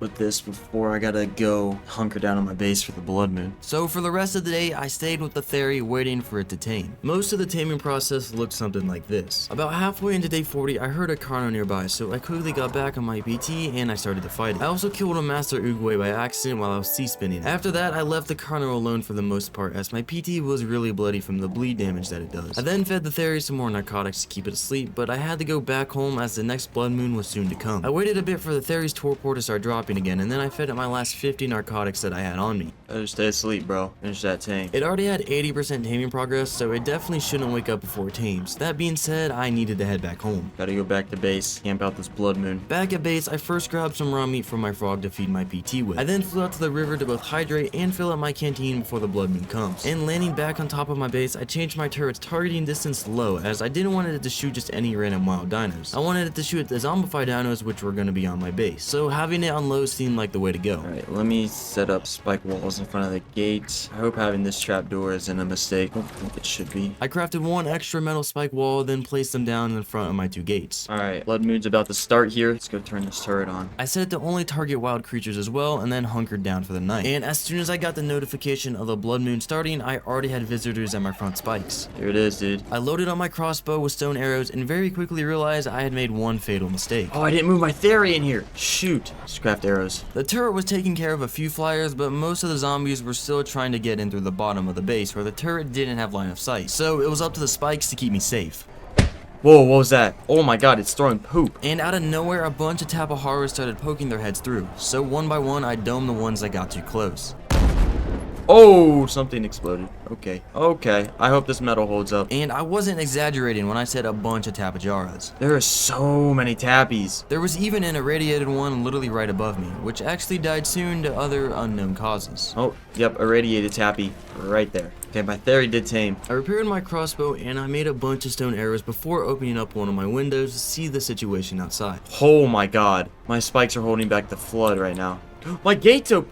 Why is my gate open? I don't remember opening that. Oh my god. At this point, my turret had run out of ammo, and the front spike walls were holding it pretty well, but a few of the zombies were getting through them somehow. Oh yeah, I think they've broken through a spike. Okay, yeah, they're all getting through right now. They are on my base. I think they can get over them somehow. How are these spikes holding up? These ones are holding up. Oh, okay. My flag was also taking a beating from all the explosions around me, so I patched it together in my smithy. If spikes weren't in the game, I would have been cooked a while ago. My base still isn't doing too well. Thankfully, we were approaching the end of the blood moon, so I just had to pray none of my stone walls would give in at the last second, and I kept shooting anything that would poke its head through the wall. More tappies, irradiated tappy. Good thing about irradiated tappies is they're not that much stronger than normal ones. I can usually kill them pretty quick with the crossbow. Not this one though, it's a 115 and it's healing fast. But a few shots later it died and the blood moon had come to an end. Sky's cleared. Still got plenty of zombies around though. And there was only one way to deal with them. I ran into my dino pen, hopped on Thickle Thicken, opened the behemoth gate, and I started swinging. Oh my god. I ran around the base to assess the damage. My spikes were basically on life support. As they do more damage, they'll definitely get past them at some point. Survived another blood moon though. It was, however, day 41, meaning a new type of zombie can now spawn, the splitter zombie. They're purple and when killed split into smaller versions of themselves, making them actually harder to kill. And yeah, I'm not looking forward to having to deal with these guys, but here we are. Anyways, I gotta get back to work. I wanted to bring back the Theri that I tamed during the blood moon, but it was kind of far away. So I unlocked the cryopod and cryofridge engram. I then made hard polymer and electronics in the fabricator and grabbed the rest of the necessary resources. I need food, dude. I also made a new campfire since the last one got blown up, and I placed it inside the core of the the base and started cooking whatever raw meat that I had. It's polymer. Let's go make some cryopod and a cryo fridge. Now that we're on day 41, the percentage of any dino spawning being a zombie is now 25%, or a quarter of all spawns. And they're only going to go around biting other normal dinos, converting them to zombies. So taming is just going to get harder and harder, hence why I wanted to get this Therizinosaur tame out of the way. While flying towards the Theri, I came across a purple drop in the snow, so I took the opportunity to craft all the cryopods in there. Oh, I didn't grab the electronics. Whatever, I'll craft cryopods. I made 3 before going over to the Theri and putting it in my pocket and picking up the spike walls from its trap. And on my way back home, I stumbled across a yellow drop with a ring. I'll take metal structures. Oh yeah. And I made it back home just as the day came to an end. On day 42, I flew out to a green drop that I spotted behind the volcano. And once it landed, I was gonna craft the cryo fridge, however... I didn't grab the electronics. Oh my god. So after a quick 180 back to base, I grabbed the electronics and flew out to a blue drop that was closer by. I finally made the cryo fridge, then grabbed the contents of the drop and returned back home. I placed the cryo fridge down inside the dino pen, then demolished the artifact pedestal I got for some obsidian. And once the cooldown was up, I threw out the new Theri into the dino pen, and I went out with Thicken and Pigione to farm some wood. I dropped a bunch of trees and moved the wood into my RG, and then flew back home to fill up and light up all my forges again, before flying back out to farm more. On my way back to base with another full inventory of wood, I killed a squad of sabers, shortly followed by a raptor trio. And after making it back home, I stored all the wood away into my storage boxes. Cuddle's cooking again.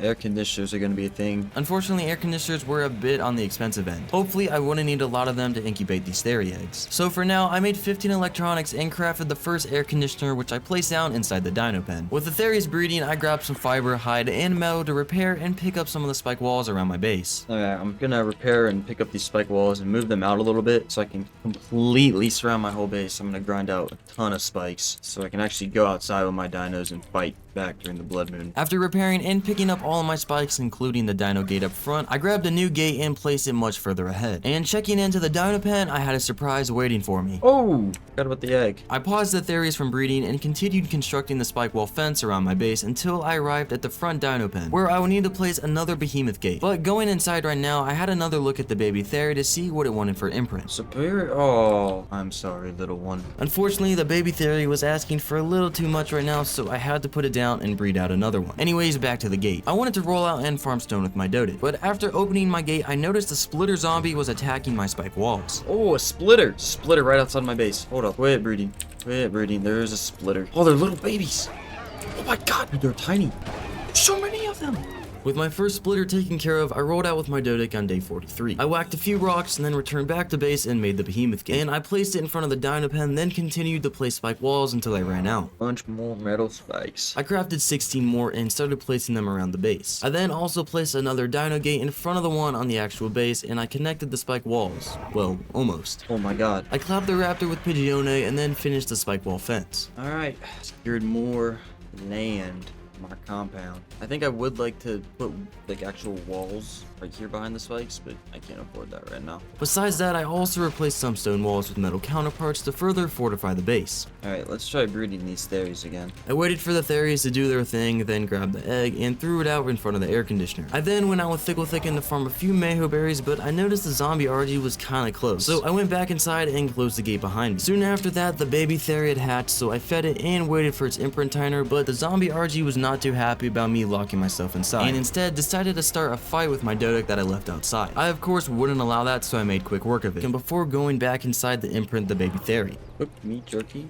I think I have that. That also reminded me that I need a fridge, but for the time being, I crafted a preserving bin. I placed some oil, spark powder, and cooked meat inside to see if it would make some jerky, but looking about how slow it was producing it, I quickly changed my mind. Probably not then. Yeah, I'm just gonna have to raise a new baby. Sorry, bro. I waited for another egg to pop out and hatch, hopefully third time's the charm. And thankfully it did. It asked me to take it on a walk, so I whistled it outside and got the full imprint. And I also named it. Next, I wanted to fill in the space that connects my base from the dino pen, so I crafted 4 metal walls and a stone ramp. I woke up on day 44 to an unusually dark base. That's due to my generator running out of fuel, so I grabbed whatever gas I had in one of my forges and powered it up again. Anyways, today I wanted to work on converting my base into metal. The dino pen can stay stone though, as it doesn't really get attacked by zombies. Oh wait, if I want to do that though, I'm gonna need more paste. Oh wait, no. Alright, I take that back. I think it's angler taming time. I need to tame an angler for pearls for turrets. With that rapid change of plans, I repaired my crossbow and grabbed trank arrows. I then made some more narcotics before going out to farm narco berries with Thick. But coming back, I had a few visitors knocking on my front gate, so I welcomed them in good old Granty fashion. With narco berries acquired, I now needed spoiled meat. Luckily, a zombie raptor decided to show up. There we go. Actually, I need your spoiled meat. Oh, dude, that explosion's kind of gnarly. And I also noticed a splitter carbo up the hill, so I started throwing hands. It would be better if I started avoiding these when I can though. Anyhow, I got like 200 spoiled meat, so I started heading back. But on my way, I ran into even more zombies, and one of which was of course a splitter. Taking care of all of them got me an extra 300 spoiled meat, which was more than I needed, so I went back inside and started turning them all into narcotics and then trank arrows. I also made 4 stone foundations, but I ran out of thatch, so I flew down to the forest to get some real quick. And once back home, I crafted 7 more walls. I did a little bit more farming for stone with my Dodic, and then made the last few walls and a dino gate for the trap. I grabbed the metal gateway that I had in my smithy, grabbed my scuba, and I crafted an ichthy saddle, but carrying all these things made it nearly impossible to fly with my PT. So I dropped the trap off in one of my storage boxes and headed out to tame an ichthy first. And once I arrived at the ocean, I spotted an ichthy that I could tame, however, I forgot to bring meat to actually tame it.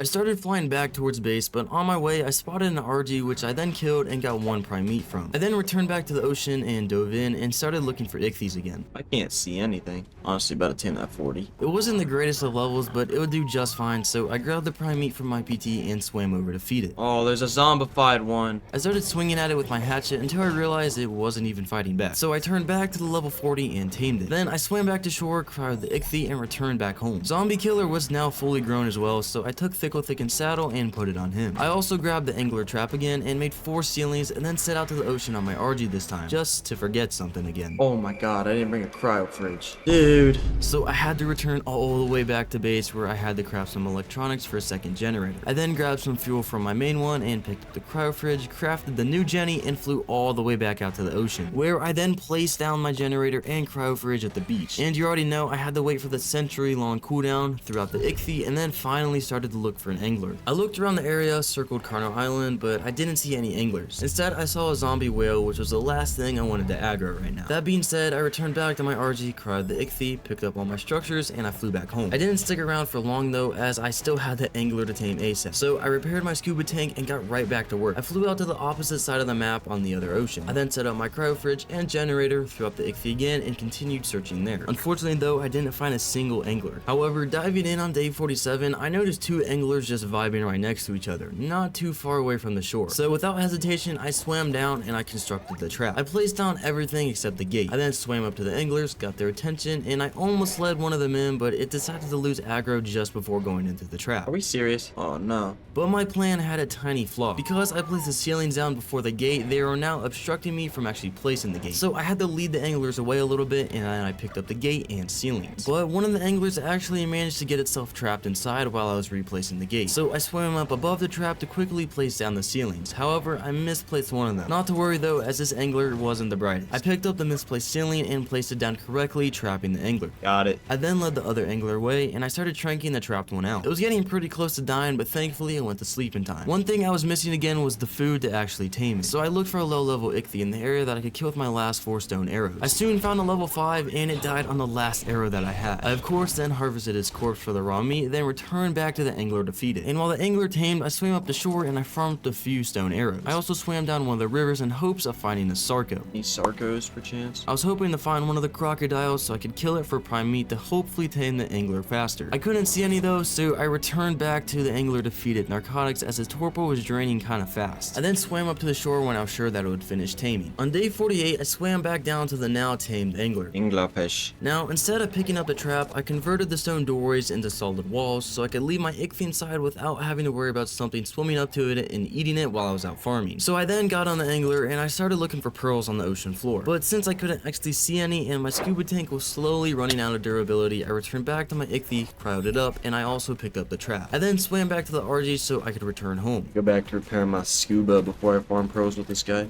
I might just fly up and do it now. With the bit of durability I had left, I flew out to the icy waters where pearls spawned in rivers. I then slapped down my structures and threw out the angler, and I farmed whatever pearls I could could find, but honestly, it was kinda underwhelming. Alright, but this is barely enough pearls right now. Anyhow, I returned back home and threw out all of my stuff into a storage box and looked into making a chemistry bench. I started making all the electronics for it before flying up to the volcano with my RG and Anki, where I then started farming crystal and obsidian that turned into polymer for the chemistry bench before the end of the day. The farming continued on day 49 with almost 1,000 crystal and around 400 obsidian. I then returned back home to first turn the obsidian into polymer. And bench metal. With the chemistry bench made, I placed it inside the core to keep it safe from explosions. I then transferred all the charcoal from my forges into it and started mass producing gunpowder. And I also grabbed whatever gunpowder that I already had in my mortar and pestles. And I made some more advanced rifle bullets, which I then filled into my turret. I also powered it off so it wouldn't waste it on random things. I wanted to keep it full for the blood moon. And I'm gonna need as much ammo as possible for the next blood moon because of these new splitter zombies. They're probably gonna take a lot of bullets to kill. Anyway, speaking of turret ammo, I once again ran out of spark powder, so I took out my Anki for another farming run. And just as I mentioned splitter zombies, one of them actually managed to get inside my compound somehow. Invisible zombies. Oh, it's a baby. There's baby splitter raptors in my base, dude. Dude, I bet the big one died to my spikes and the little ones ran through. Anyhow, with my freshly acquired stone and flint, I threw it all into the chemistry bench and started making a ton of spark powder. I'm actually gonna move these. It is blood moon day. I'm gonna move my stuff inside. I'm actually gonna fight back this blood moon. I ain't cowering. I parked most of my dinos inside and then went out with zombie killer to get rid of the pests in front of my base. Ooh, Alpha Carno? Hold up, I'll kill that for levels. The Carno took quite a few hits before it collapsed, but it gave my Theri 20 levels, so I leveled up its health to be around 15k and then put the rest into melee. Unfortunately, killing the Carno cost the Theri a lot of health though, so it wouldn't be able to fight for too long during the blood moon. This guy is not gonna heal much by the time that I need him to. One downside to having Theris instead of Rexes though is I couldn't force feed them raw meat to heal them up. Anyways, since I had a chemistry bench, I could look into fully converting my base into metal. So I grabbed whatever cementing paste I had and I crafted 7 metal foundations in the smithy, which I then placed around the edges of my base. I'm out of pace, but I can't go back to the swamp cave just yet. Blood moon's too close. But on the bright side, I was making a ton of gunpowder. So after this blood moon, as long as I survive and everything, we're gonna work on turrets, walls, and upgrading everything to metal because something bad, a new variant that's really gonna be tough to defend myself from, starts spawning on day 60. Strong zombies aside, I noticed I had a couple elevator platforms in one of my storage boxes, and I wanted to demolish them for some quick and easy resources. To place them down, however, I would need elevator tracks, so I unlocked the wooden one and crafted a piece. What? I need another one. I made another one and placed them both down on the ground, but I still couldn't get the platform to snap, so I just gave up on it. More importantly though, I started crafting more spike walls to keep the zombies off my walls so they wouldn't constantly blow up. I placed the spikes down around the outside of my base and went down to the river for some water. Oh no! I was tapped out. Oh my god. I'm killing you.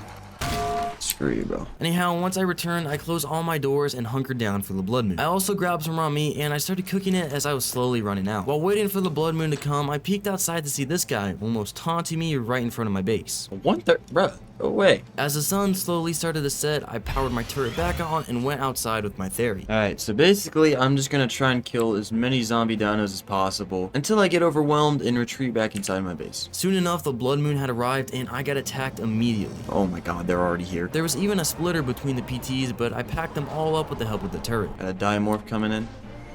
Thank you, turret. But then an irradiated stego decided to show up. And at first I was worried it would soak my turret, but since I had its range set on low, it didn't shoot at it at all. Okay, it looks like the turret won't shoot at anything outside the spikes, which is honestly really nice. Some zombies were getting through in the back of the base, but Thicken made quick work of them. And that 130 Theri that I also just saw was now turned into a zombie by this point. And a Diplo somehow made it into my compound as well. I'm really gonna need to upgrade these walls. Dude, this Diplo is soaking up all my bullets. Oh, there's a splitter Diplo. But just as I killed one Diplo, another duo decided to show up.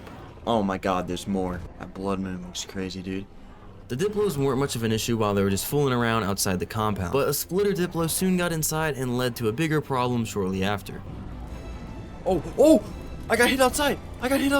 Oh my god, get back inside. I opened up the behemoth gate to get back inside, but closing it proved to be a challenge as I was getting knocked back by all the zombies. No, I got knocked back outside! I managed to get inside and close the gate behind me, but during all the chaos, I contracted mega rabies. I'm going inside. I am going inside. That was way too close. I realized it was also too hot inside, so I unequipped my flak and picked up the air conditioner from the dino pen. I then placed it back down in the core of my base, which was thankfully enough to lower the temperature down to acceptable levels. And not long after going inside, the explosions started again. With my turret out of ammo, there wasn't much I could do except stay inside and shoot at whatever poked its head through. But as the sun came up and the blood moon ended, I decided to go on Thickle Thicken once again.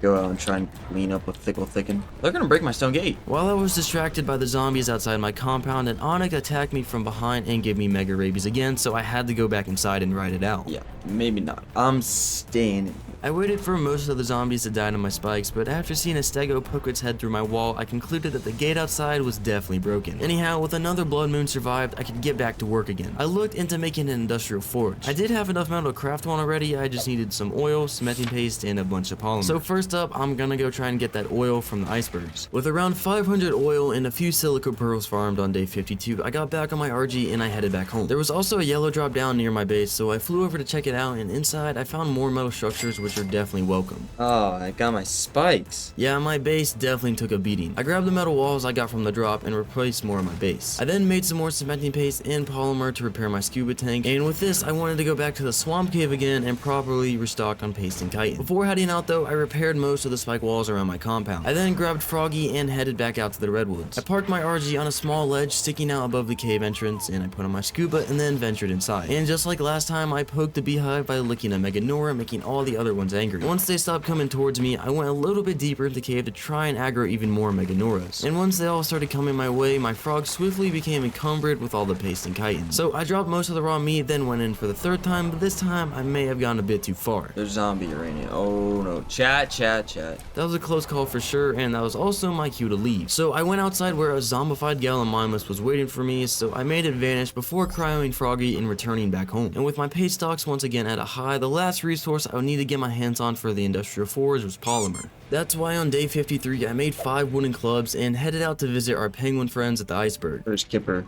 Turns out I left him floating in my base, so I picked up my boy Kipper and got back to it. A UD roar and a blue drop later, I arrived at the icebergs. Man, where are these penguins at? I haven't seen them in days, dude. I think they just keep getting eaten. I think I'll just have to craft hard polymer, which kind of sucks. Whatever. The severe lack of free penguins was definitely not optimal.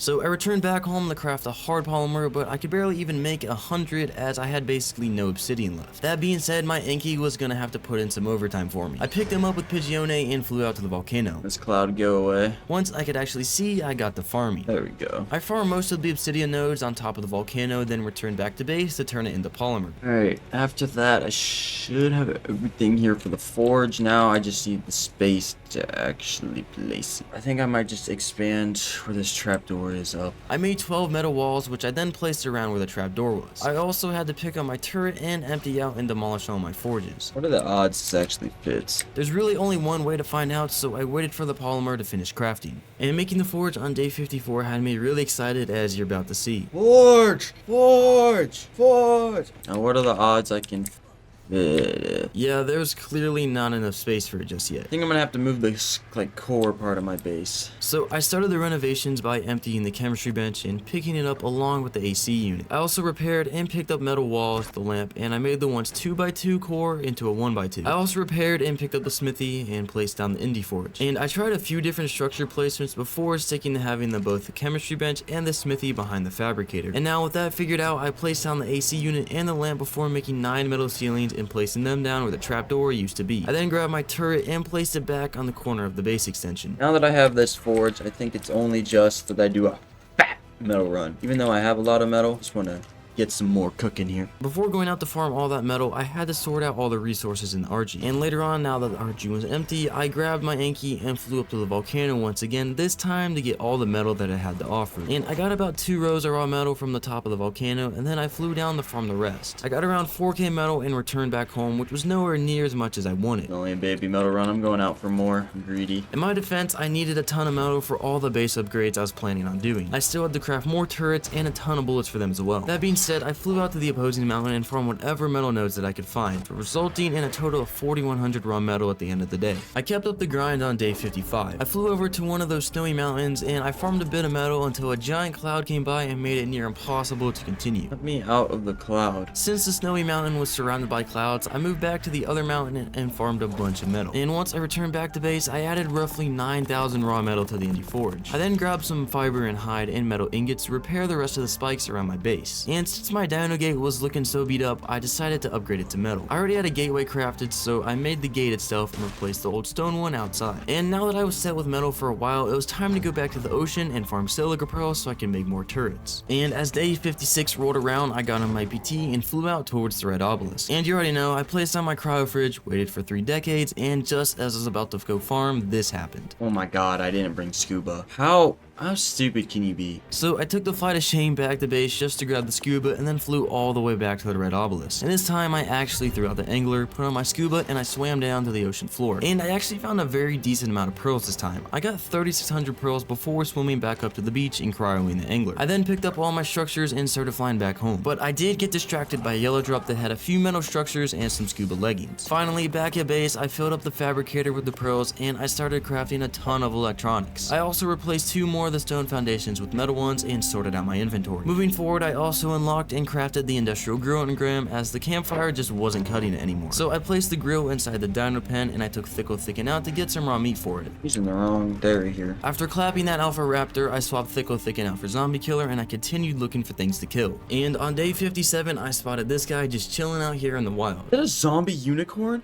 What? That's crazy. God, dude, everything is zombies. I'm struggling to find something for meat. And even worse were the splitters that absolutely shredded through my armor's durability. I killed a couple more parasaurs, a Theri, and a family of sabers before returning home to cook all the meat I got. I think I might need to make another fabricator from the amount of like bullets and electronics and stuff I'm going to be producing here. So I grabbed all the necessary resources, put them in the smithy, and made a second fabricator. I then demolished the now useless mortar and pestles, and I placed a new fabricator on top of the core of my base, hanging off the side so I could easily access it from down below. I then filled it up with gunpowder, added a little bit of metal, and started crafting a ton of advanced rifle bullets. Yeah. So I don't know what I want to spend on my bullets on like these next few blood moons. I kind of want to save them for like day 90 and on, when literally everything's a zombie dino and they can destroy structures. So for now, I think I'm just going to upgrade the metal. We're going to spike, we're going to wall, we're going to everything. First things first, I had to finally convert my entire base into metal. So I grabbed some stone and made some more cementing paste with it. I then proceeded to craft 12 metal walls and replaced most of the stone ones and made some more quick calculations. 7 walls, 13 ceilings. Once they were finished crafting, I replaced all the walls and ceilings, leaving only the foundations and a part of the stone core. Alright, I think the main part of the base is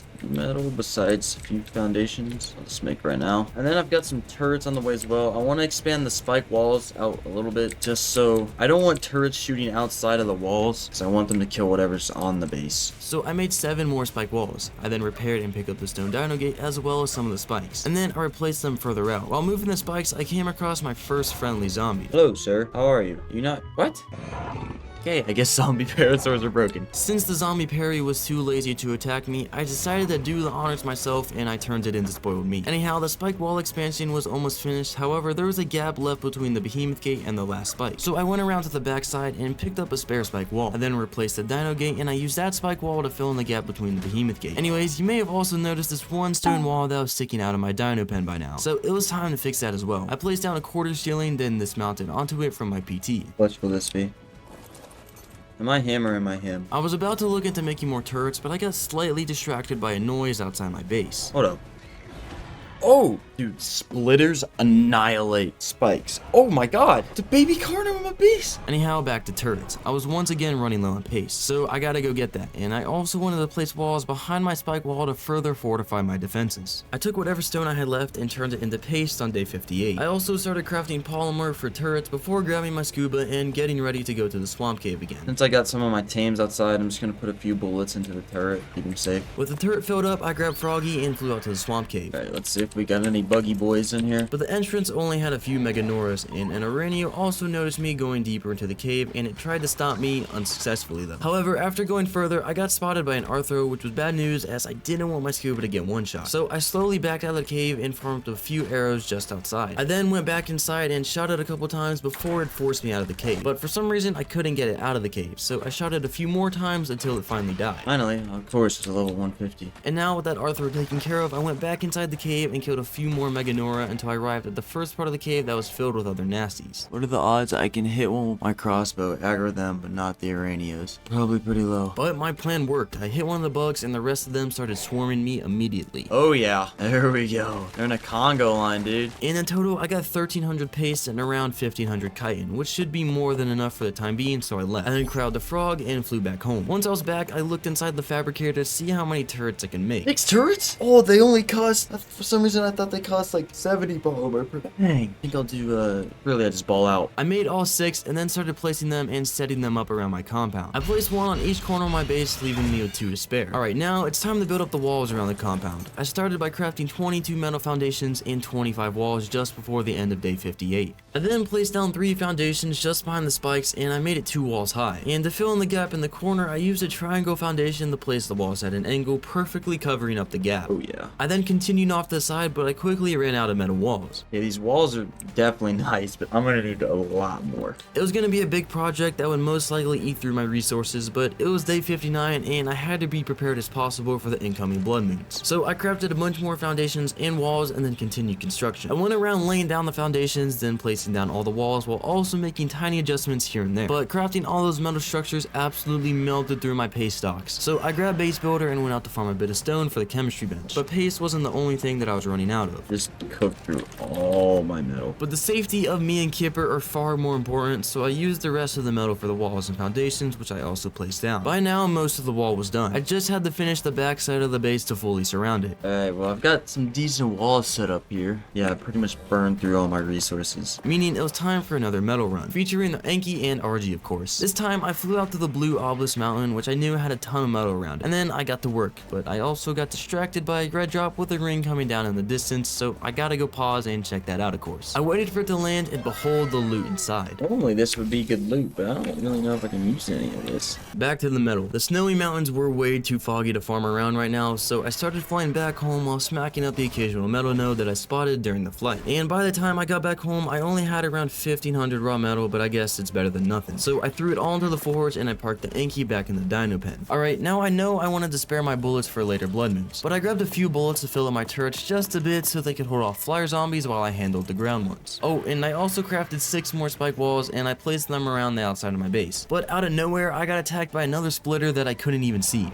Whoa. So I ran back to my Theri and let my turrets take care of it. With my tame secure inside my base, I posted up outside on Zombie Killer and waited for the blood moon to arrive. Really wish I could have got walls up completely around my base, but I feel more comfortable this time. Hopefully I can't keep Dipload outside again. This blood moon's gonna be even stronger than the last. The sky soon turned red and the challenge began. Oh my god. Already? A splitter Theri started rushing towards my spikes, and once it died, the smaller ones got inside, exploding and damaging my main base, shortly followed by a splitter Pteranodon, which is arguably even worse. Dude, the splitter's explosion is actually crazy. I opened the front dino gate and I started swinging. And I like open the floodgate, kill some stuff. Most of the zombies got clapped instantly, but another splitter Theri appeared, pushing me back into my compound. Dude, these Theries do so much damage. Once I get the walls up, I'm just gonna breed out a ton of Theries and leave them in the yard, dude. Things seemed to calm down for a bit, but not long after, I got rushed by 2 irradiated Theries led by a splitter one. Oh my god, oh my god. Okay, I gotta back up against the turrets. Variant Theries, dude. The splitter one died rather quickly, but the irradiated Theri actually soaked a bunch of my bullets due to its quick healing. How are my bullets doing? Not bad. Oh, not good. My armor eventually gave in from all the splitter explosions, so I had to close my gate and I went inside to repair it while my turrets held down the fort. With my flak repaired and re-equipped, I opened the gate once again and started killing everything that rushed in. I gotta kill the irradiated Stego. Okay, this choke point is actually working really well. It's making it so stuff can't build up. More importantly, by letting some of the zombies inside the compound in a controlled volume, I could easily pick them off and they wouldn't explode, damaging all my structures. Okay. I'm gonna close the choke. As the blood moon was nearing its end, the sky began glowing brighter and brighter. Dude, my screen is so red. Look at that. I waited a bit more for zombies to pile up at the front gate. I then opened it and killed most of them as the blood moon slowly faded. Alright, the blood moon should be coming to an end here. And just as I expected, the sky slowly started to turn back to normal and I went in for the final push. Holy, dude, that's a big group.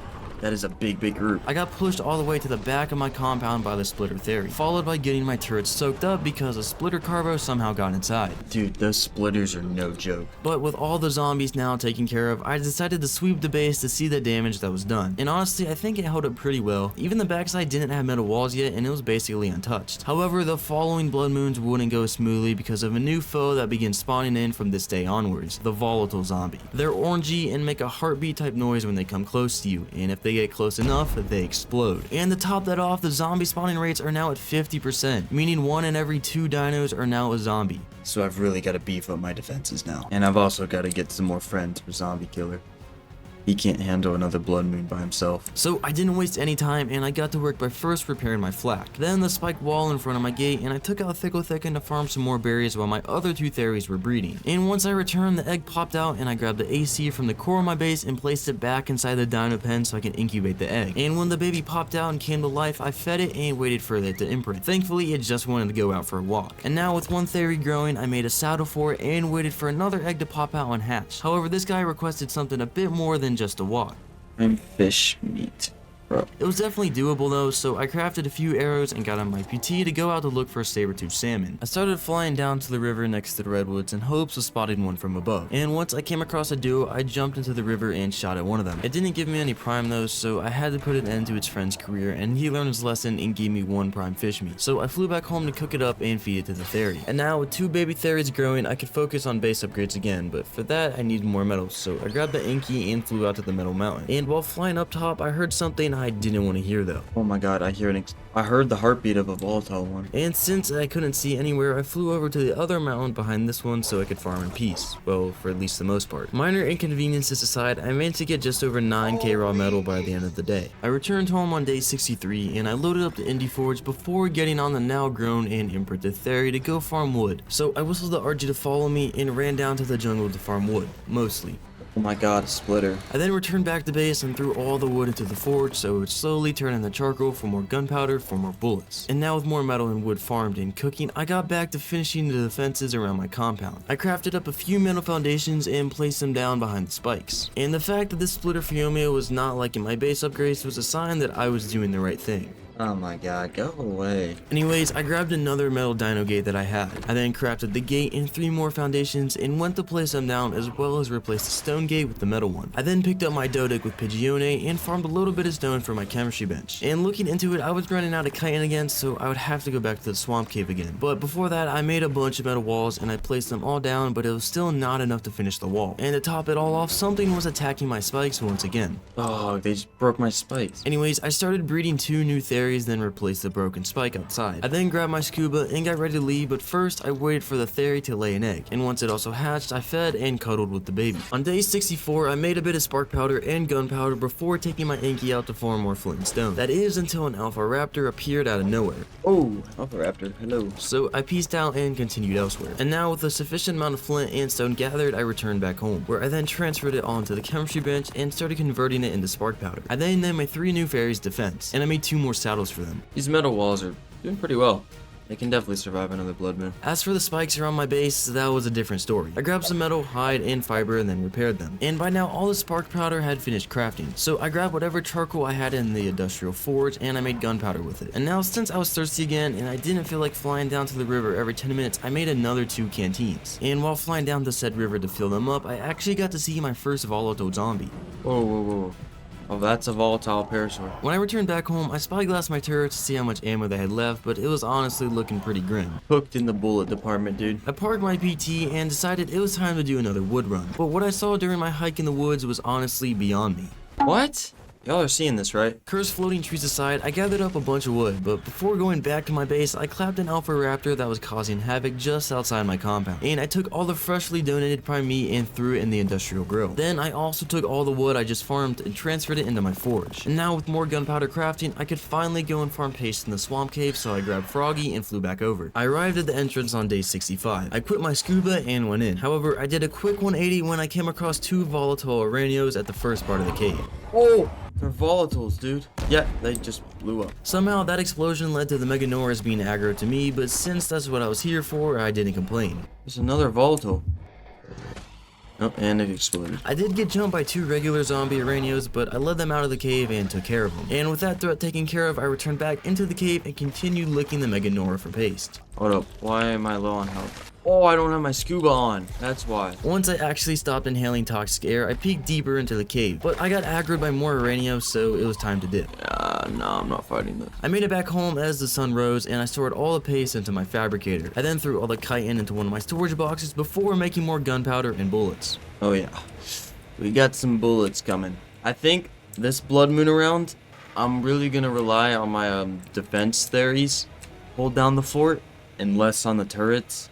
And then I want to just kind of stockpile bullets. 4 theories should be more than enough to take care of all the zombies, but I also had to level them up as they're all still pretty weak right now. So I made one more saddle, then started the leveling process by, of course, killing anything that enters my field of view. Oh, it's a splitter, dude. That is until I got a better idea. You know, what am I doing? I just need to kill babies for levels. I need to tame an Oviraptor. Oh, Alpha Raptor works. That being said, I returned back home and parked my theories next to one another and started breeding them. Alright, time to look for an Oviraptor. It's my bird. I started looking around the redwoods, rivers, and the surrounding area, but didn't find anything. So on day 66, I flew over to the Red Obelisk. Getting real hard finding stuff to tame now. Still looking for an Oviraptor. I looked around the island with the Explorer notes, but the best thing I could find was this Lystra running for its life as it was being chased by its zombie counterpart. Zombie Lystra chasing a normal Lystra. I continued north, flying down the beach, but at this point, most living things were turned into zombies. Should not be this hard to find an Oviraptor. I flew back to the Redwoods River, and I actually came across an Oviraptor, however, it wasn't exactly tameable. Oh my. It's a splitter. I also checked out the area around the Green Obelisk, but to no avail. Holy dude, I cannot find an Oviraptor. But I did find a yellow drop with a ring that had a few metal structures at least, but it definitely does not make up for the severe lack of Oviraptors though. I was determined though. I continued scouting the beaches, and while I was waiting for stamina on a rock, I witnessed something truly sinister.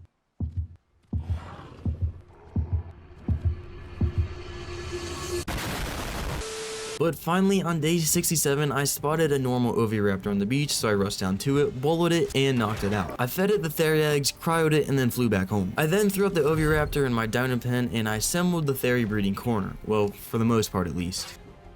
Whoa, where are you going? Why is this Oviraptor stupid? Since the Oviraptor didn't want to pathfind to under the Theris, I had to resort to using some non-lethal means of transportation, also known as punching the Oviraptor into the face until it was aligned properly. Anyways, I used the 2 metal foundations I got from the yellow drop to replace 2 of my stone foundations inside the base, and I also kept up the bullet production. I then crafted a fridge and placed it inside the core of my base. I crafted a wall, a ceiling, and 3 doors, then replaced all the stone structures including the windows. And I also placed in a double door so I could lock myself inside the core of the base if things were to go really south during a blood moon, but this would be a last resort. I then grabbed whatever cooked meat I had from the grill and stuffed it all into the fridge, and I demolished the campfire since I had no need for it anymore. And with the next blood moon slowly creeping up, I decided to go farm stone for a flint for the rest of the day. And I actually did 2 runs. I dropped off the resources in the chemistry bench, made spark powder, and then went out to farm even more because I'm greedy like that. But before the end of the day, I did start crafting a bunch more bullets. On day 68, I grabbed however many eggs the Oviraptor had collected, and I threw them all out in front of the AC. I then got on one of the defense fairies and waited for them to hatch. Oh, I should have tamed a Lystra. And once it did, I committed unspeakable acts of treachery in return for 24 levels. And while I waited for more eggs, I kept up the gunpowder and ammo production. And I also went out to farm wood with Zombie Killer and Pidgeotto. And this one dimorph made the fatal mistake of following me home, so one of my turrets dealt with it. I then dropped the wood off into the forge, made a bunch more spark powder, and then went on another wood run. But once back, the Oviraptor had collected a sufficient amount of eggs again. So it was time to unalive more baby Therizinosaurs again, in the name of progress, of course. I wonder how many times I've actually used that excuse to do horrible things. Anyways, when they hatched, they were all soon reunited with their maker, and I got 22 levels for the other Theri. On day 69, I decided to take a few bullets from my growing stockpile, and I filled on my turrets just a bit for the incoming blood moon. I then grabbed a couple of eggs from the Oviraptor, farmed some berries with Zombie Killer, and then hatched the eggs. And while waiting for the imprint, I crafted a few ramps and placed them down in front of the dino pen to make getting in and out easier. Alright, and now one of the Theris wanted cooked fish meat while the other one just wanted to go on a walk. So I first grabbed the fish meat from my fridge. I then fed the baby and then took the other one out for a walk, and boom, 2 imprints done just like that. And now while those 2 grow, I decided to go around and repair my damaged spike walls. So of course I got fiber, hide, and metal, and then went outside and circled the whole compound, repairing any damaged spikes. And going around the back side of my base made me realize that I forgot something. Oh, I never put walls up here. So I actually went back inside and crafted a few metal walls. I then proceeded to place them all down and roughly calculated how many more I would need. And once the rest were crafted, I went back out and finished walling off the compound. Now the whole base was surrounded by walls and spikes. I also noticed my armor was in rough shape, so I took it off and repaired it. And for the rest of the day, I decided to go on a metal run. I grabbed the Enki and slowly made my way up the volcano. Come day 70, I returned back to base with a little less than 5,000 raw metal. And of course, I threw it all into the forge and parked the Enki back inside the dino pen. I also noticed a red drop coming down not too far away, so I hopped on the back of my PT and flew out to check it out. Once there, I had to lead a few zombies off the cliff so I could actually look inside, but inside I found quite the array of metal structures and a compound bow. Back at base, I decided to add another layer to my base by extending a foundation outwards, then making a line and adding walls on top of another dino gate at the front. I then continued this off to the side of the base as well until I ran out of foundations. This outer layer would serve as a kind of protective shield so my Theris wouldn't get impaled on my own spikes. And speaking of Theris, I brought the 3 defense Theris outside. I then set all the Theris aggression to neutral, and I spaced them out around the compound before making the last few foundations and walls to finish off the protective layer around the base. I think I'm ready to hunker down for this blood moon, but I've got 4 Theris out. So I got on Zombie Killer and waited for the blood moon to arrive. Alright, day 70 blood moon coming up. I've got 4 Theris to help me this time. I also now have to deal with a volatile. Not looking forward to that. And soon, as you already know, the sky turned red and zombies were at my gate almost instantly. A flock of Dimorphs tried to get me but got clapped by my turrets. Splitter got in. But the other side of my base was looking a bit more busy than the front this time. Oh my god, what's going on over here? Splitters are just bombing my dino pen. Anyhow, I returned to the front and I opened the gate, letting the zombies in to catch these hands.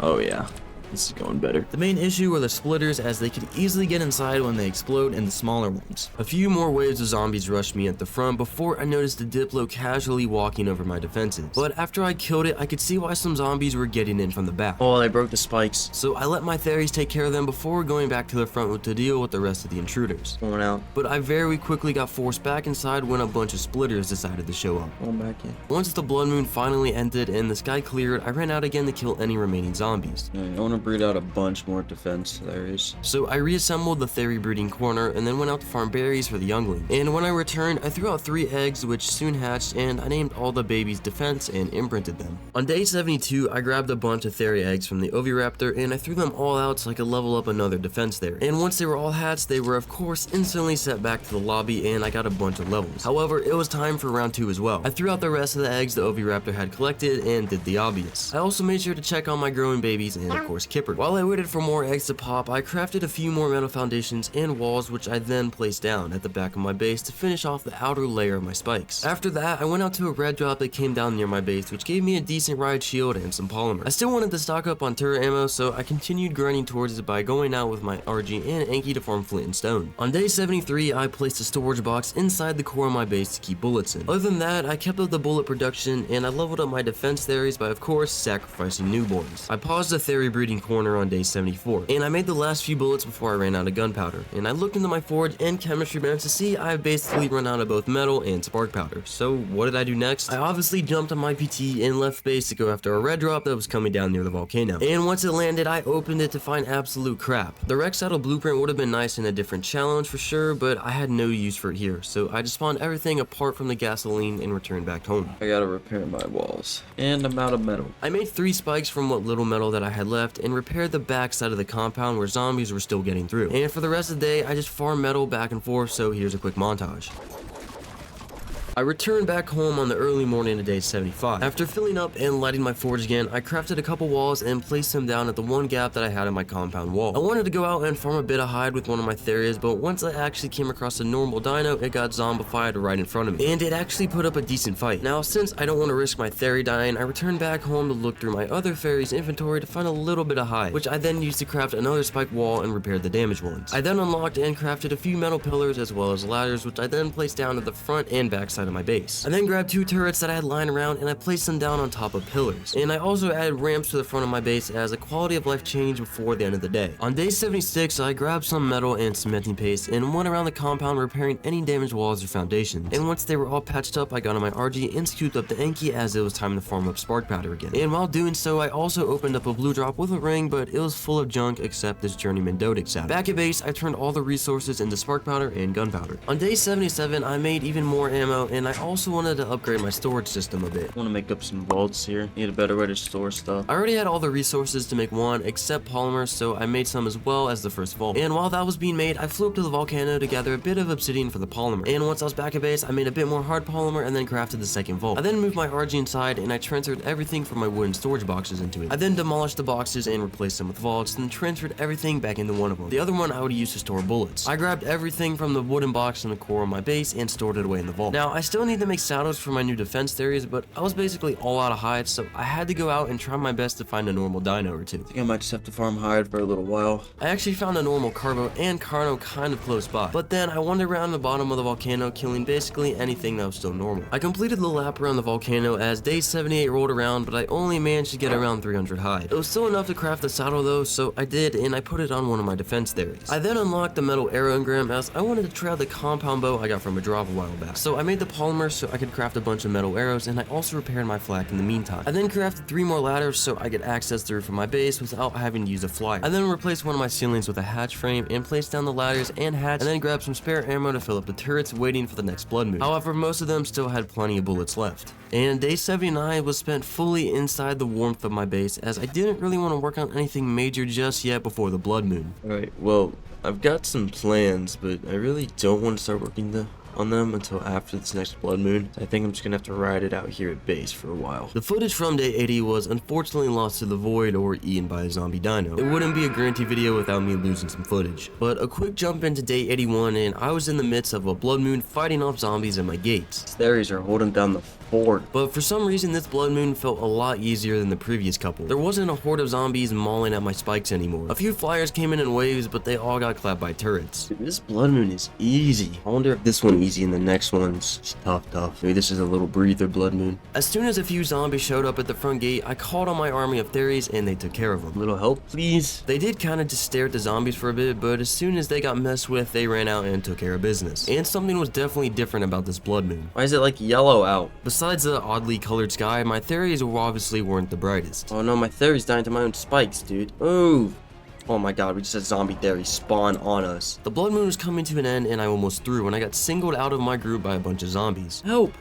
Help me! Luckily, once I was reunited with my Theri army, they killed everything just as a blood moon ended. There's no new zombie variants, however, now zombies can actually damage structures. And 85% of all creatures spawning were now zombified, so basically taming anything at this stage is virtually impossible. Alright, so my plan was, now that I survived the blood moon, plant X turret species things. I forget their names. Anyways, I've forgotten they've existed until now. And the reason being is that instead of grinding out a metric ton of bullets, I simply had to keep them filled with fertilizer or feces, and they would function just fine. And to get the plant species X seeds, I just had to fly down to my local swamp, find an odd looking bush, and harvest it with a Theri. So I grabbed one of my defense Theries and flew all the way out to the swamp near the green ob. I then plopped down my cryo fridge and waited half a century, then threw up the Theri. And I didn't have to look too far as I swiped a random bush and got more than enough seeds. Once the cryo sickness was up on day 82, I threw my PT back out and flew home, where I then unlocked the crop plot engram, but I remembered my near perfect plan had a slight flaw. I'm gonna have to get water up here.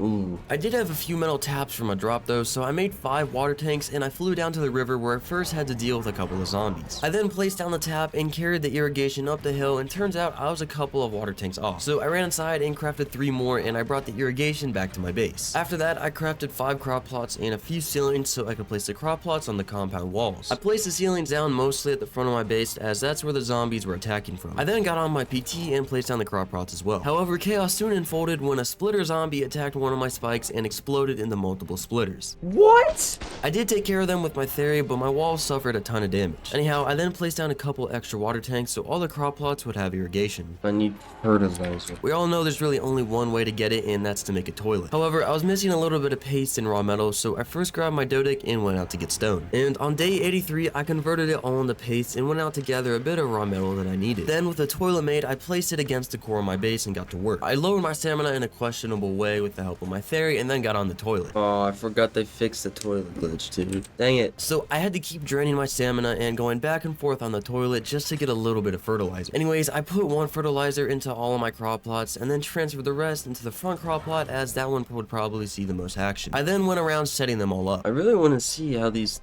turrets are gonna work. Thankfully, there was a test subject just waiting right in front of my wall. Oh, it does shoot at it. I picked up the dilo again and dropped it into the compound. I let the plants finish it off and then checked to see how much fertilizer it consumed. How much fertilizer? That's not much. I'll farm some more. So I got a couple more fertilizer before my base got attacked by a splitter again. I spent the majority of day 84 grinding. I started out by getting flint and stone in the morning, and after that I made spark powder and continued the bullet grind by getting wood for my forge. On day 85, I prepared a ton of gunpowder before going out to farm metal for pretty much the entire day. And once I got back, I fired up the fabricator again and resumed ammo production. Day 86 went something like this. Day 86. I ain't doing nothing.